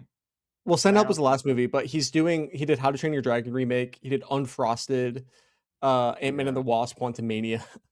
Yeah. You, And I think like like a part signing of up that to is do like Unfrosted should get you killed. I think. it's like I think a part of it's like, oh, this guy did the Matrix. Like we should hire the guy who did the Matrix. And it's like, dude, the Matrix is like so long ago. That's the shit though. Is like you don't have to be good at like if you're good at your job one time, bro, and you show up and you're like, I did this thing. That Yeah. like And it's like that that guy's shit just works collecting everywhere, checks. That dude. guy's just collecting checks. If you're a fucking car salesman and you sell like one piece of junk, dude, everybody in the shop is gonna talk about that shit for 10 years. They're gonna be like, remember when this dude sold that crappy ass car? Yeah, and I think the big issue is like stuff changes so fast, and the stuff that like the technology that they're using, and like especially like it's like the making the Matrix and then working on the new Ant-Man movie is so radically different. And if you aren't like super fucking hungry and like how do I fucking figure out how to do this, and like actually like, oh, it's also like thing where it's like when he's doing like the Matrix, it's like if I fucking don't do a good job on the Matrix, I might never work again. Where he's like, I've been coasting on the Matrix, and I'm talking a lot for him, but like I it's like you've been coasting off this certain thing for so long that like you're not really worried about like, oh, the outcome is whether or not like I'm gonna get my next job or not. It's like, but it's kind of whatever they want. And also they're not really like there's the standards for what they're asking isn't really like they don't want you to, they don't care if you're gonna bring the Matrix. It's like I you think just kind that of do the bare minimum, dude. you know what it's probably so simple now. It's like I think coachability is like the attribute that is like really valued in Hollywood. Like there's like guys with their own visions, right? Whether or not they're good or whatever. There's like guys with their own visions, and then there's like that's like super rare. But what the actual hireable positions are for whatever you're director, writer, cinematographer, editor, whatever. It's like, how effectively can you do what you're told to do, right? I read in the John Landau's memoir, Yeah. he talked about producing Dick Tracy, right? And he said that what's his name? Fuck. The cinematographer Sor fuck uh he worked with like Francis Ford Coppola and stuff. um he came with like a really like Vittorio Storaro. yes, Vittorio Storaro. He came right with the pre-production, and he got hired by and everything with like this really clear vision for how we're gonna make like aesthetic vision for the movie, right? And he was like, we're gonna do this, and this, and we these are the kind of colors I want to work with. This is how we have to light the set. This is how we have to work Yeah. with the production designer to make the colors pop right. Mhm, And they said like he was not, but like you couldn't tell him what to do, really. You know what I mean? mhm. And they were saying like there were some shots that like that him as the producer, like he knew like from his perspective at least, like we're coming out really well. So he had to work with the director uh uh what's his name, William Warren Beatty. Beatty, Warren Beatty, Warren Beatty. God, I'm so bad with names today. Warren Beatty.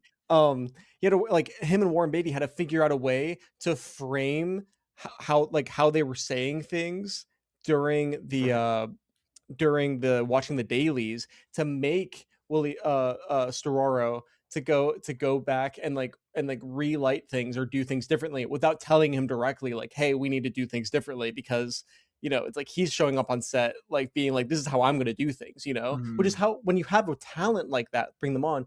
That's the value. The thing is, like, now in Hollywood, nobody wants somebody like that. Nobody wants somebody to come in with like their own like and be like, this is how I'm going to do things, and it's going to be like this Right. and this, and I have a strong vision. Yeah. They just want people to come up and do their fucking job and shut up, and Right. you know what I Yeah. mean.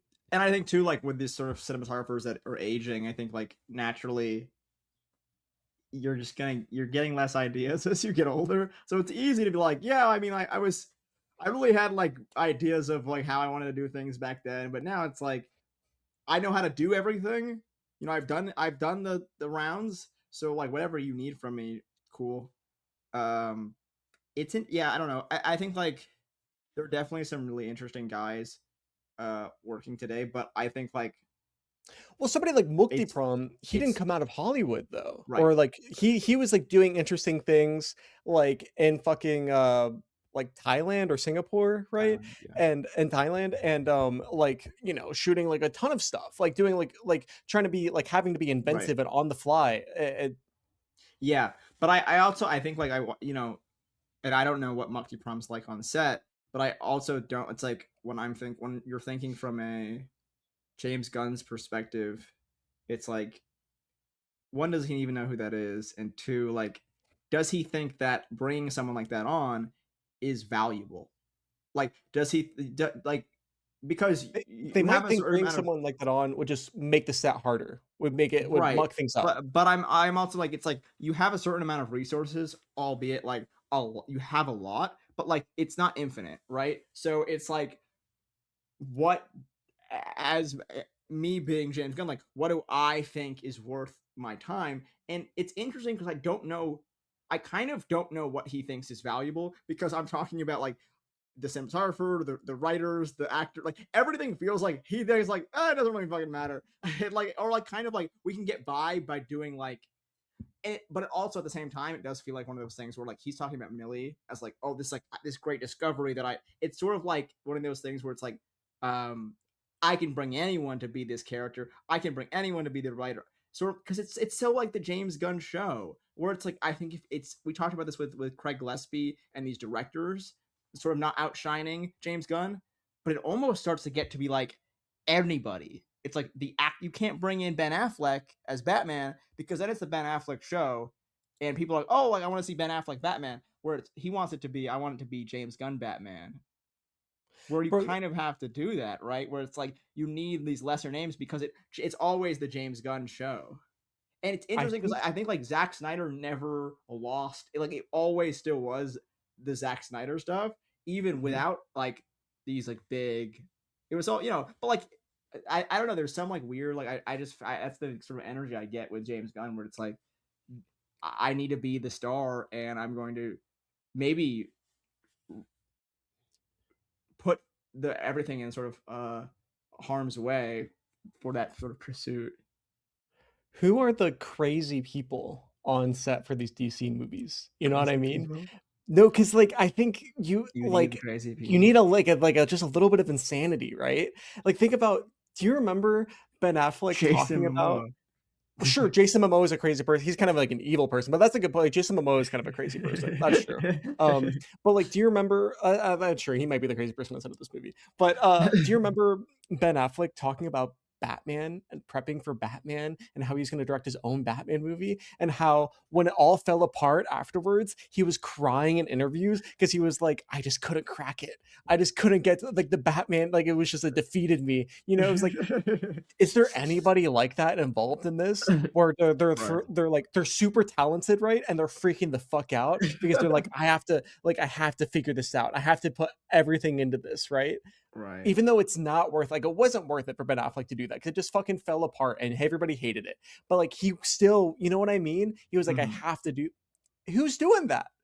Who's Right. bringing that energy? I think also it's like one of those things where it's just again it's a different time, it's a different era, and a lot of those people who might like bring that to the thing, one, they might not want to be wanted, but also it's like, why are you putting all that effort or sort of energy into being creme when you could go do like some like really meanwhile work, like even I think like it's like a part of the Batman divide of like the Matt Reeves stuff in this, like Mhm. that new Batman movie is gonna have Scarlett Johansson and Sebastian Stan in it, and Mhm. Charles Dance. Uh, Yeah. like those people, they're seeing that as that like this is more of a like a and this is something that like will actually be fulfilling as like a an acting thing Mhm. where Yeah. I don't like it's like the budget. It's not like the budgets are like so radically different. It's The like the budget's same. almost certainly gonna be smaller for the Batman than It's it the is for same this, fucking right? it's the same fucking house, dude. And it's like Yeah. Yeah. the level of people like, oh, this is actually and I don't I wouldn't put it past like the actual paydays being relatively similar. It's just more of like what is one like what looks better on my fucking resume, right? And two, like what do I think I'm gonna like get more out of as an actor? Being on like fucking playing around with CGI dog Yeah. or like going toe to It's toe with Robert Pattinson. Mhm. it's almost like we have like there's like a real responsibility for us to like teach these people lessons. Like we need these no really like it's like you know what I mean? Like we need these movies to flop so hard and we need like the new Right. Batman movie to be successful because like even if that's not like Matt Reeves might not be the guy that you're describing who is like crazy genius, like amazing at his craft.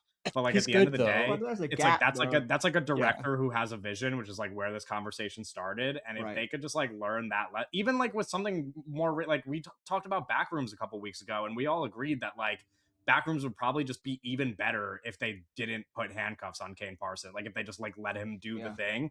And so it's like and the movie's like a huge commercial success and everybody that Yeah. we talk to agrees it's like the movie's a success because of what he does good, not because of like what was Right. forced upon Right. him. And it's like if they could just learn that Right. lesson like universally, I don't know, like like you're thinking about like the directors who are like making people go watch movies, and there's like three people because they're the only people who are like allowed to do this shit. I thought Well, about that quote where um like this isn't like anything against her, but like last week they like asked like Indy Navarrete who she wants to like work with, and she was like Ryan Coogler and Christopher Nolan, and I'm like, yeah, I don't know, like if I just got famous randomly, like I would say the same thing because they're like only like Ryan sure. Coogler and Christopher Nolan get to do that shit, so like of course you want to Right. work with them, Right. and it's like I don't know, Yeah. there's as somebody who loves Ryan Coogler and Christopher Nolan, there's probably some people just as talented, like Oh, probably a lot of definitely. them, and so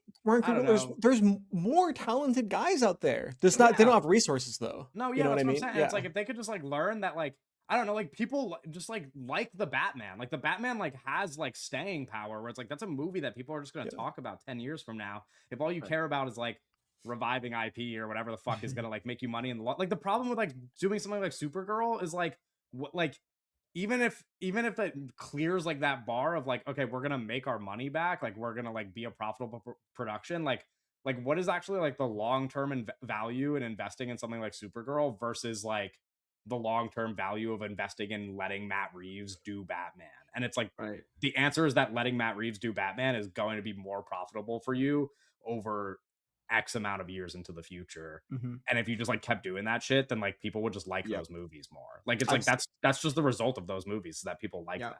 I've And seen a maybe lot of people talk about Supergirl in relation to like they're like this feels like a phase one Marvel movie. And it goes back to the thing I'm sure of us started this with like being like this movie suffers from being a movie that comes out now because I think like what you're saying, Kevin, is like the general audience has really woken up to an extent, right?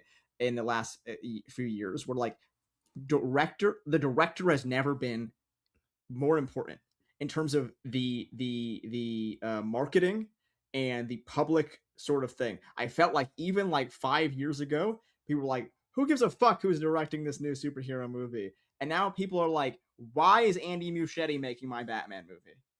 Yeah. And because I know Andy Muschietti and he made that stupid Flash movie, and I hated that Flash movie, and I think what you're saying about this like lesson that needs to be learned, it's like it's never been more obvious when the people are turning out for um the director driven projects and James Gunn, despite what I remember we had this conversation on Superman and Max was here and Max was like kind of like you guys are buying into the bullshit a little bit And I think he was right, because there was this sort of James Gunn statement where James Gunn was like, all of these things are going to have their own vibe. They're going to have their own original thing. And we were like, yeah, like that's what we want. Like that's like, and we were even like kind of like, we were like, okay, even if I don't like Superman, like the next movie is going to be a different movie. So like, cool, James, like that's cool. And then like he make the next movie. Oh shit. They got kicked. James Gunn hit. You're good. James Gunn You're shot half. me down. You're half Okay. here. All right. But like, so like James Gunn came out and was like saying that, and I was like, okay, that is exactly what you should be doing. Just make these sort of individual things that are like separate. And then Supergirl is just like a worse James Gunn movie. Yeah. And there is like that Clayface thing coming out, which does seem different, but it's like, it does seem like its own movie, maybe, but I don't know. I sort of brought this up in the group chat where I was like, I don't think this. What's the over under on like how far this lasts? I don't know if like, I just don't know if they're coming out with like. I mean, you mentioned it, Doug, about like, okay, they're opening this new thing, and we got these are the stars, and it's kind of like it's now or never, or like we're wrapping this shit up. Like if this doesn't work, like it's over. Like Doomsday is the last superhero movie.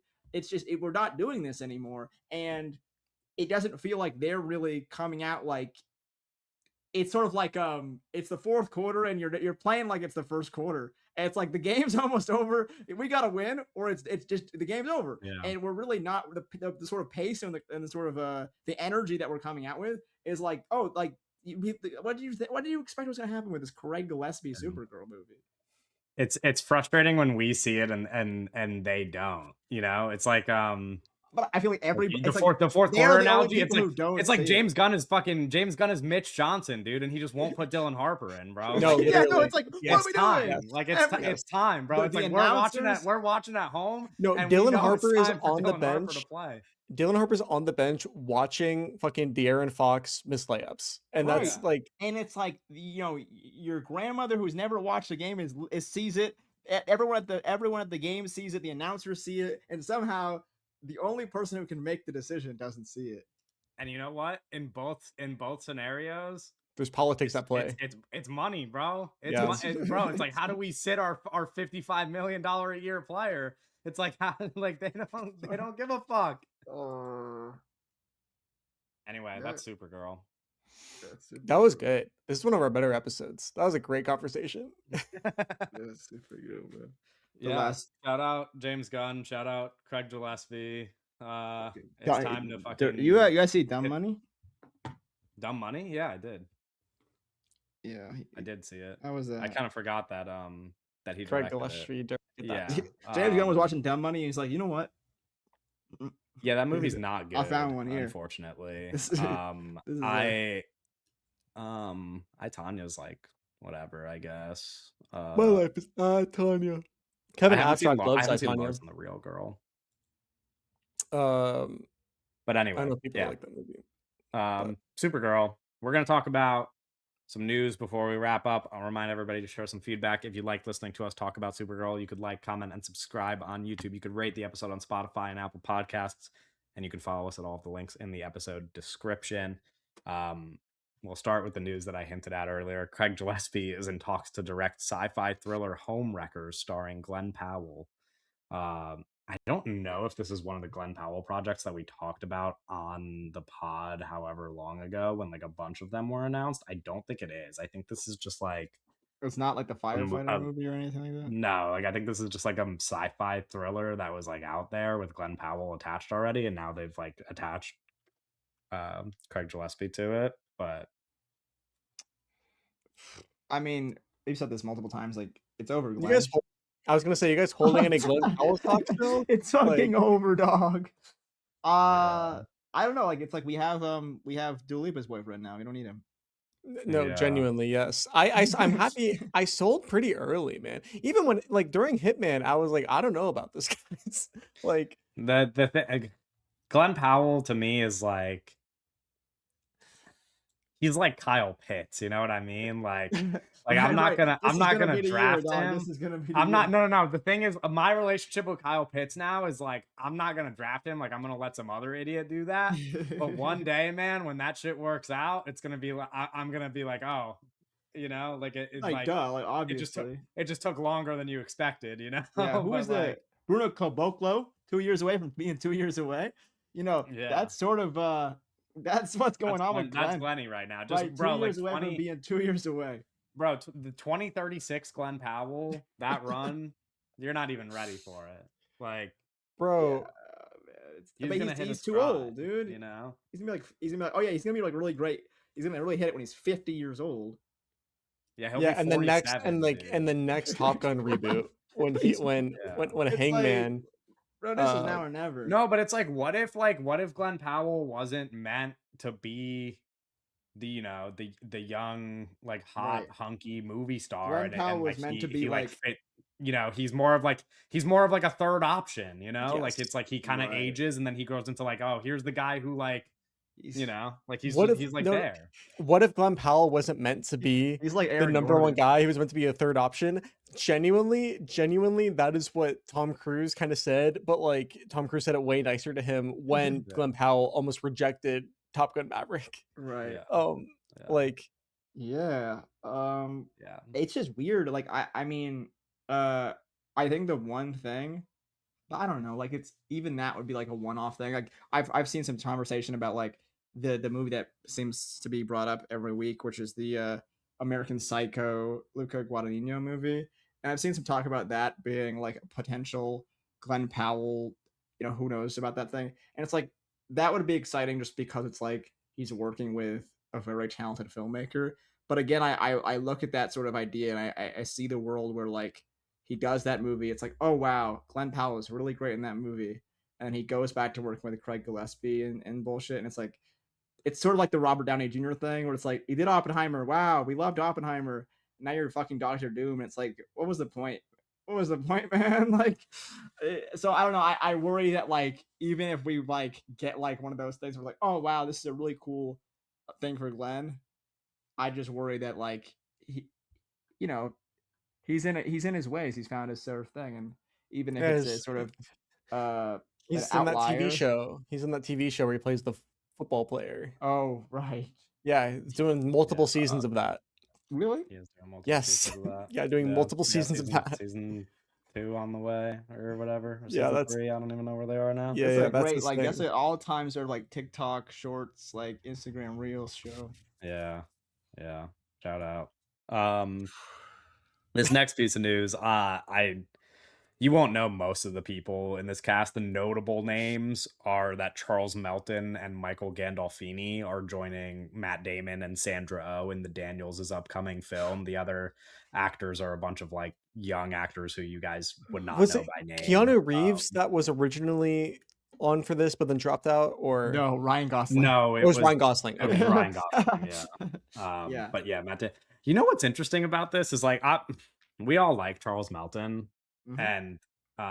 and Sandra Oh is Or a good Private Hell in actress about who like is a like month. mostly like not in anything, but like Sandra Oh does like TV a lot. well, same. Um, Yeah, she's the Grey's Anatomy person that's not Grey's. yeah, Yeah, and she's in Killing Eve and stuff. Or is she? Who's in Killing Eve? I have no I don't idea. know, dude. It's all she's in Killing Eve. Yeah, I was like, it's her and Jodie Comer. Yeah, she's like a TV actress, but like and Matt Damon, like actually big movie star. But in general, when we were just talking about like big casts, it's kind of funny that like like Everything Everywhere All at Once just like took over Hollywood, and then like you kind of don't have a big cast. It's like been a couple years and they moved it. They're like, we all want to work with Ryan Coogler now. Like Sinners is a Yeah, big well, I movie think like now. they kind of, it's not like their fault because they were like signed up for stuff. No, It was yeah, like I know.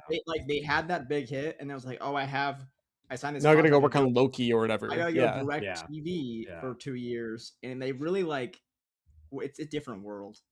yeah. We No, it's really, not their fault. It's just funny that it's like their yeah, follow they, up to Everything Everywhere All at Once, and it's just Matt Damon and like not a lot of sure. other prominent stars. But maybe there will be bigger stars that fill out the cast. Like Yeah, I mean, I don't think I don't Matt know Damon's yet. anything like. I mean, he's literally gonna be in. He's the star of the Christopher Nolan Odyssey movie. But I know what you're saying in terms of like the obviously No, something I like just the mean everybody around him. I don't right, mean him. right. But But yeah, I mean they definitely were looking for a big name. yeah. You guys excited to see Charles Melton in a Daniels movie? No. No. Yeah. No, that's fine. Not excited What for a about Daniels movie, what unfortunately. about Michael Gandolfini? Is Uh, what is he in other than the one movie? He was well. Do you mean by the one movie? Do you mean the like the Yeah, Sopranos the like duo Sopranos movie. movie? Yeah. He was in Warfare. Hmm. He's in. Is he in Beau is Afraid? Is that real? Where? As the kid. no, no, no, No. no, no, no, no, no. But he was in Warfare, like, and I guess he's Beau's son in Beau is Afraid. Yeah. Yeah. I don't remember What? Bo's son. I don't remember that either. He's in Warfare. I guess he shows up in the Bob Marley movie. I don't recall that, but I guess he's there. He's in Cherry with Tom Holland. Oh, You know, yeah. he's a young Yeah, guy. I He's mean just, he's like, getting into Hollywood. how Like old is he's he? Like not, 25 um, max. he might be. He's 27. Oh, okay, Yeah, but you know, he's got sure. Yeah, he seems like one of room those to guys who's grow. gonna like I know he's like good into buddies with Cooper yeah, Hoffman. So perhaps yeah. That's why I you thought know he was a little younger, but yeah. But he'll be in stuff. We'll be seeing more of oh him. yeah, oh yeah. It Um, only seems like we're getting more and more of him. We're yeah. not really. Um, Megan Fahey and Glenn Howerton to star in The Girlfriend from director Natalie Morales. The film follows a woman who gives up her perfect life in New York for her husband's dream job in Alabama. Isolated and friendless, the husband secretly hires an escort to be his wife's new best friend. What what is I she don't know doing? what I What is just she read doing? either, What is man. she doing? What is she doing going to Alabama? When I read Natalie Morales, I didn't know the name, and then I realized that she doesn't just direct stuff, but she acts and stuff. And so when I looked her up, I was like, oh, I know who that is. She's in like I guess some of it is TV, but you guys might also recognize her. Um, but anyway, I guess she directs as well. So uh, it seems like people kind of like the movies that she's directed, but I haven't Okay. seen any of them, and I don't think either of you have seen any of them. And I don't really think that this is a big piece of news, but it was a slow week, so I wrote it down Okay. anyway, you know. Yeah, yeah, yeah. A lot of the news, okay, here, let's get to the bulk of it. A lot of this news that I've written down is almost all like announcements about animated movies slash like Well, kids movies slash like IP in that universe. We genuinely, Um, genuinely don't even cover these movies on our podcast. no, I know. Well, some of these, no, pretty much none of these we will cover, but we have to nice. talk about it anyway. Shrek spin-off movie about Donkey's origin Donkey. Oh story is in no, the let's works, get with Eddie it. Murphy returning to voice the character. Um, Yeah, I mean you this guys has excited been for in the works for a Shrek long 5? time. Eddie Murphy talked about this maybe like a year ago. Not a Yeah. great idea, but maybe the movie's good. Who fucking knows? Yeah, Well, I you didn't think like what was it? Or did you guys like Puss in Boots Last Wish? my problem with the Puss in Boots stuff ultimately is No. like the good thing about the Shrek is like when you have all the guys together. It's like when you just like Yeah. have one of the guy. It's like I could have the whole cake and you only gave me a slice. Yeah. I felt like there's a dynamic there, and I feel like this even with the donkey thing. It's like I like Eddie Murphy and Mike Myers going riffing back and forth. Uh, who's Mike? Who's Eddie Murphy gonna talk to? Is he just talking to himself? Probably there's probably somebody there, and it's like, okay, this other person, I just rather be Mike Myers.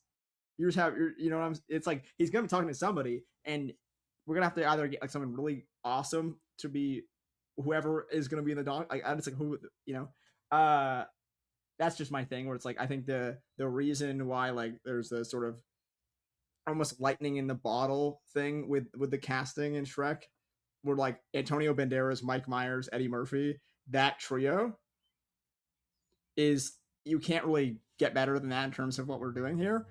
So any Yeah. of these spin-offs just feels like it feels just like a worse idea than like just doing another Shrek movie. Right. But money. Uh, here's a nostalgic one for you. A live action film adaptation of The Magic School Bus is in the works, with Elizabeth Banks set to play Miss Frizzle and Rob Letterman, the director of Shark Tale and Detective Pikachu, directing. Right. Yeah, I'll be there. How can I'll be there, how Miss Banks. who gaff? You know what I'm saying? Like, Yeah, sure. All Yeah, right, let's see if you give a fuck about Miss this next Frizzle, one, man. because you mentioned this guy on the pod already. Keanu Reeves is in negotiations to star in a live action hybrid Lego movie with Josh Cooley directing, the director of Toy Oh, Story 4 Transformers and 1. Transformers 1. Yeah, Josh uh, Cooley. so It's weird that people you knew that. It's weird that you're like, oh yeah, the Transformers 1 guy. people really like Transformers One a lot. Yeah. None of us saw it. We were going to cover it on the pod and then we didn't. I remember, but also I remember when we were talking like a couple weeks ago about what movie was it? It doesn't matter. But about and I brought up Transformers lore, and you guys are making fun of me a little bit about Oh, it's saying like something about Masters of the Universe. Masters of the Universe, yeah. And I brought up like Transformers lore and how people this is like Transformers One is just a movie about Transformers lore. It's literally about all their backstories, but people love that movie. This movie could be really good. I mean, kids movies are allowed to be good. This movie could be Yeah, something. Right. despite what Doug You know, said I think the at the Lego beginning of movies this are. new I like segment. Lego Batman, and that stuff's so like quality. Hmm. It's like, Yeah, and you think this will be like in that vein, I guess? Probably. I'd hope so. I mean, if it's just like a way worse Lego movie, it's like it's gonna be a really. I don't know. You Yeah, accept like a sort of what I'm sort of getting from like those things is like it's totally a passable like fine kids movie. right. That's like what you Um, expect, but let's see what you guys think about this one. New Powerpuff Girls movie is in really, development at Warner Bros. I Animation. didn't hear about. Oh, it's an animated thing. It's an animated movie. Mhm. Right. Yeah. That's the. I don't think maybe I saw it and I was like, oh, it's animated, so fucking who cares? Do we have any like who's directing it or anything? Is there any news about that? I Right. think when I was reading it, there wasn't. Because Because part of the maybe. show is like there were like really strong creatives for the show. I forgot his name, but is it Tartakovsky or whatever? He has a new Conan the Barbarian show coming out that's probably going to be good, and he's still working a lot.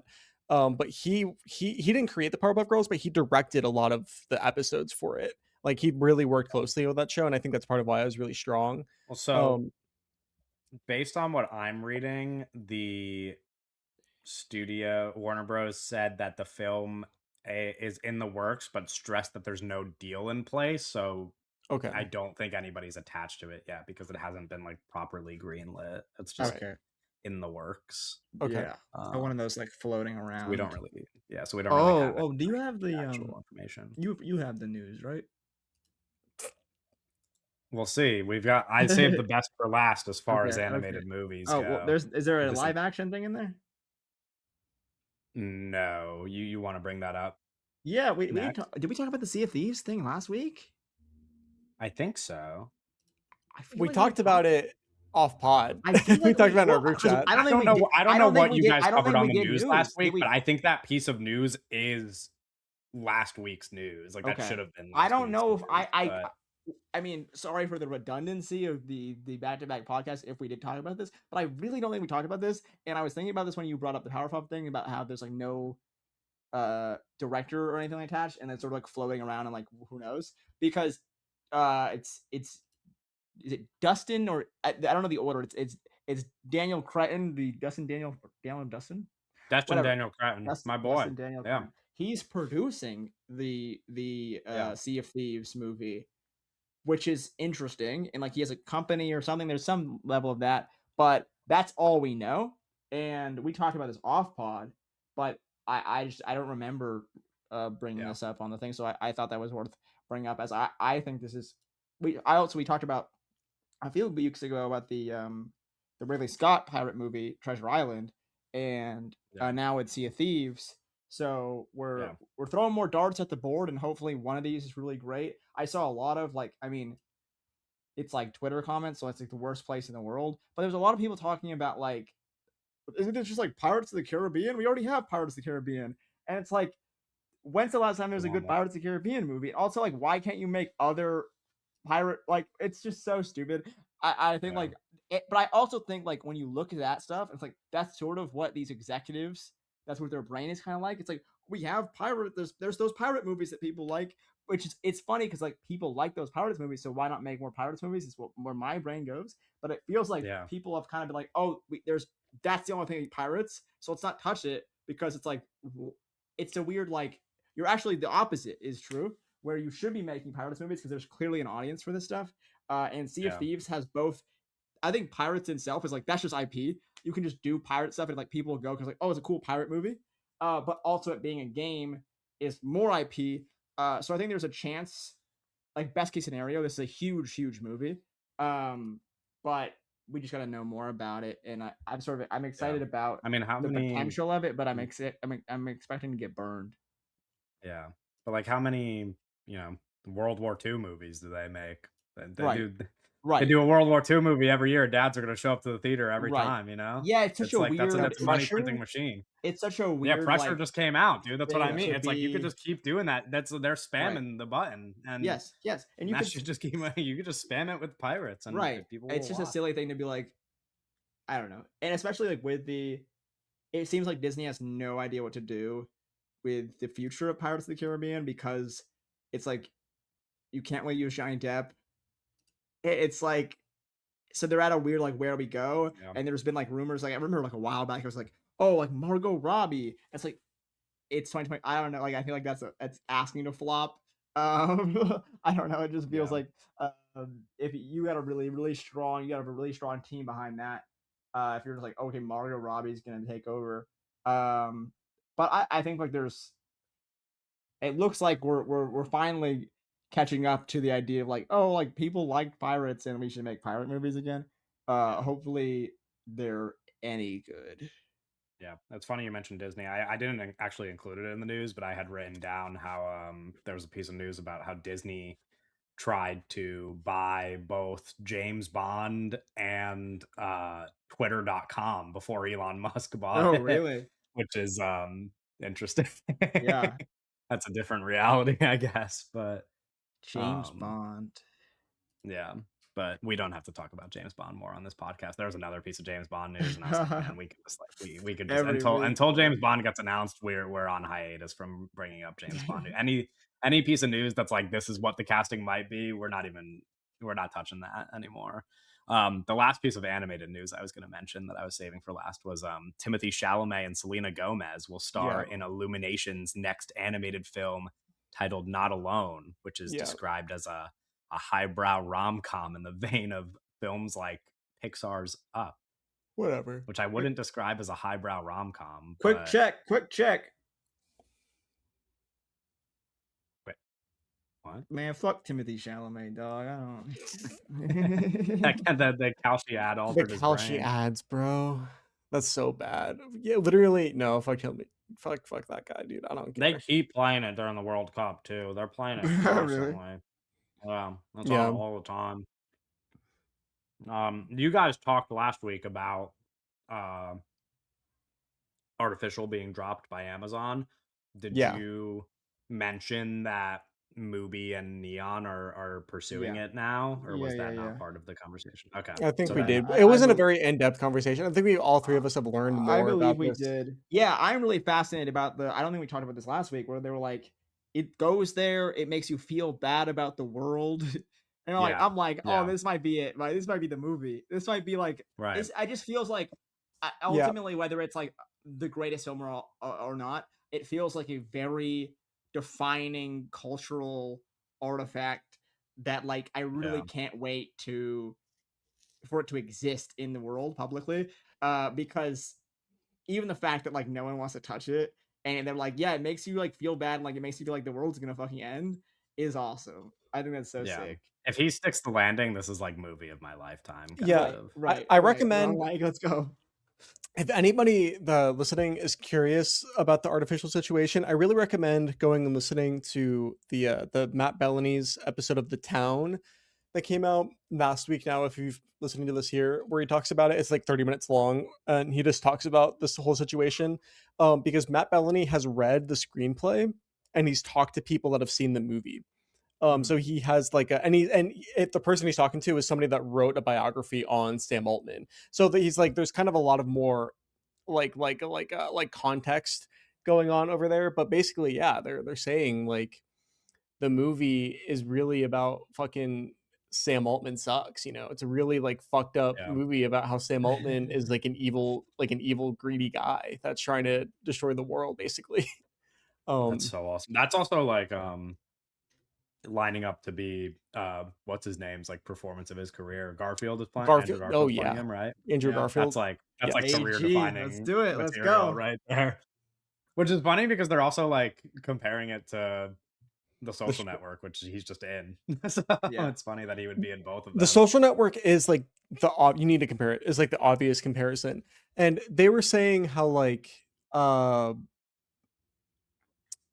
it's interesting where like it's interesting touch point to the Social Network because the Social Network did hurt Mark Zuckerberg as like his like him like in real life, like his Right. reputation and stuff, and how like because of that there's maybe thoughts that like that's part of why this movie might have a hard time getting released too, is because like Facebook didn't shut down, or like Mark Zuckerberg didn't try to shut down the Social Network at all, and we don't know whether or not Sam Altman is individually trying to shut down Right. artificial or if it's just other people you work with like being preemptive about it. But it's like this movie could probably like actually genuinely hurt, like even like he's a very powerful person, like generally mess him up. And they were saying Yeah. like it's probably also similar to the Invite, where like the Invite, like Sony made the Invite and like it fucked Sony up because of like all of the like the political fallout afterwards, right? And how now You mean the so interview? sorry, yes, the interview, not the Invite. The interview. Sorry, Okay. thank you. When Yeah, you said the invite, I was like trying to connect the no, dots. no, I was no, like, no, what no. was Thank you so the much yeah, for no, the the interview interview, which was the James Franco movie about Okay. killing with Kim Korea? Jong Un. Yeah.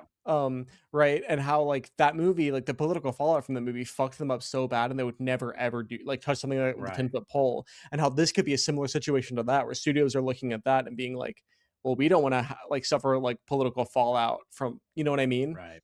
Yeah, I mean, we could only dream. Like, what if this movie inspires Sam Altman to kill himself? You know what I mean? It's like the world's just a better Right. place. Yeah. It's hard to say, Um, right? yeah, but that'd be cool. Next week, who knows what the fuck's going on? Owen and I won't be here. Doug might talk about minions and No, monsters. not talking about minions. Not talking about minions. We're next Otherwise, week. Next Okay. week we're What's on talking the? about Citizen Vigilante. Oh my oh my god.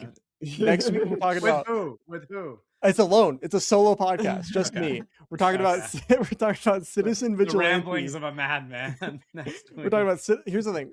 On the docket for next week, Citizen Vigilante, Another social network connection there. Right. AI. Arm and We're Hammer. talking we're talking about AI and how AI is being integrated into filmmaking Oh my god. and maybe other stuff. Drop some questions, drop some feedback. Maybe I'll talk comments. Yeah, leave a comment. Yeah. Ask Doug what shampoo he uses. Ask him anything you want, No, but really. yeah, next week we're talking about Citizen Vigilante, politics, and It's AI. so crazy that you texted us and we're like, wait, Minions and Monsters actually looks kind of good. And then your response to that is like, I can't possibly do a podcast about that movie. I have to talk about Citizen Vigilante instead. Listen, You know what I mean? You were like, oh, that movie actually looks like good. But you just like refuse to do a podcast about it. drop some comments for some things you wanna hear, criticisms even, and I'll pull them up next week on the show. Yeah. Yeah, go crazy. Wow. Go crazy. I can't wait. All right. That's next week.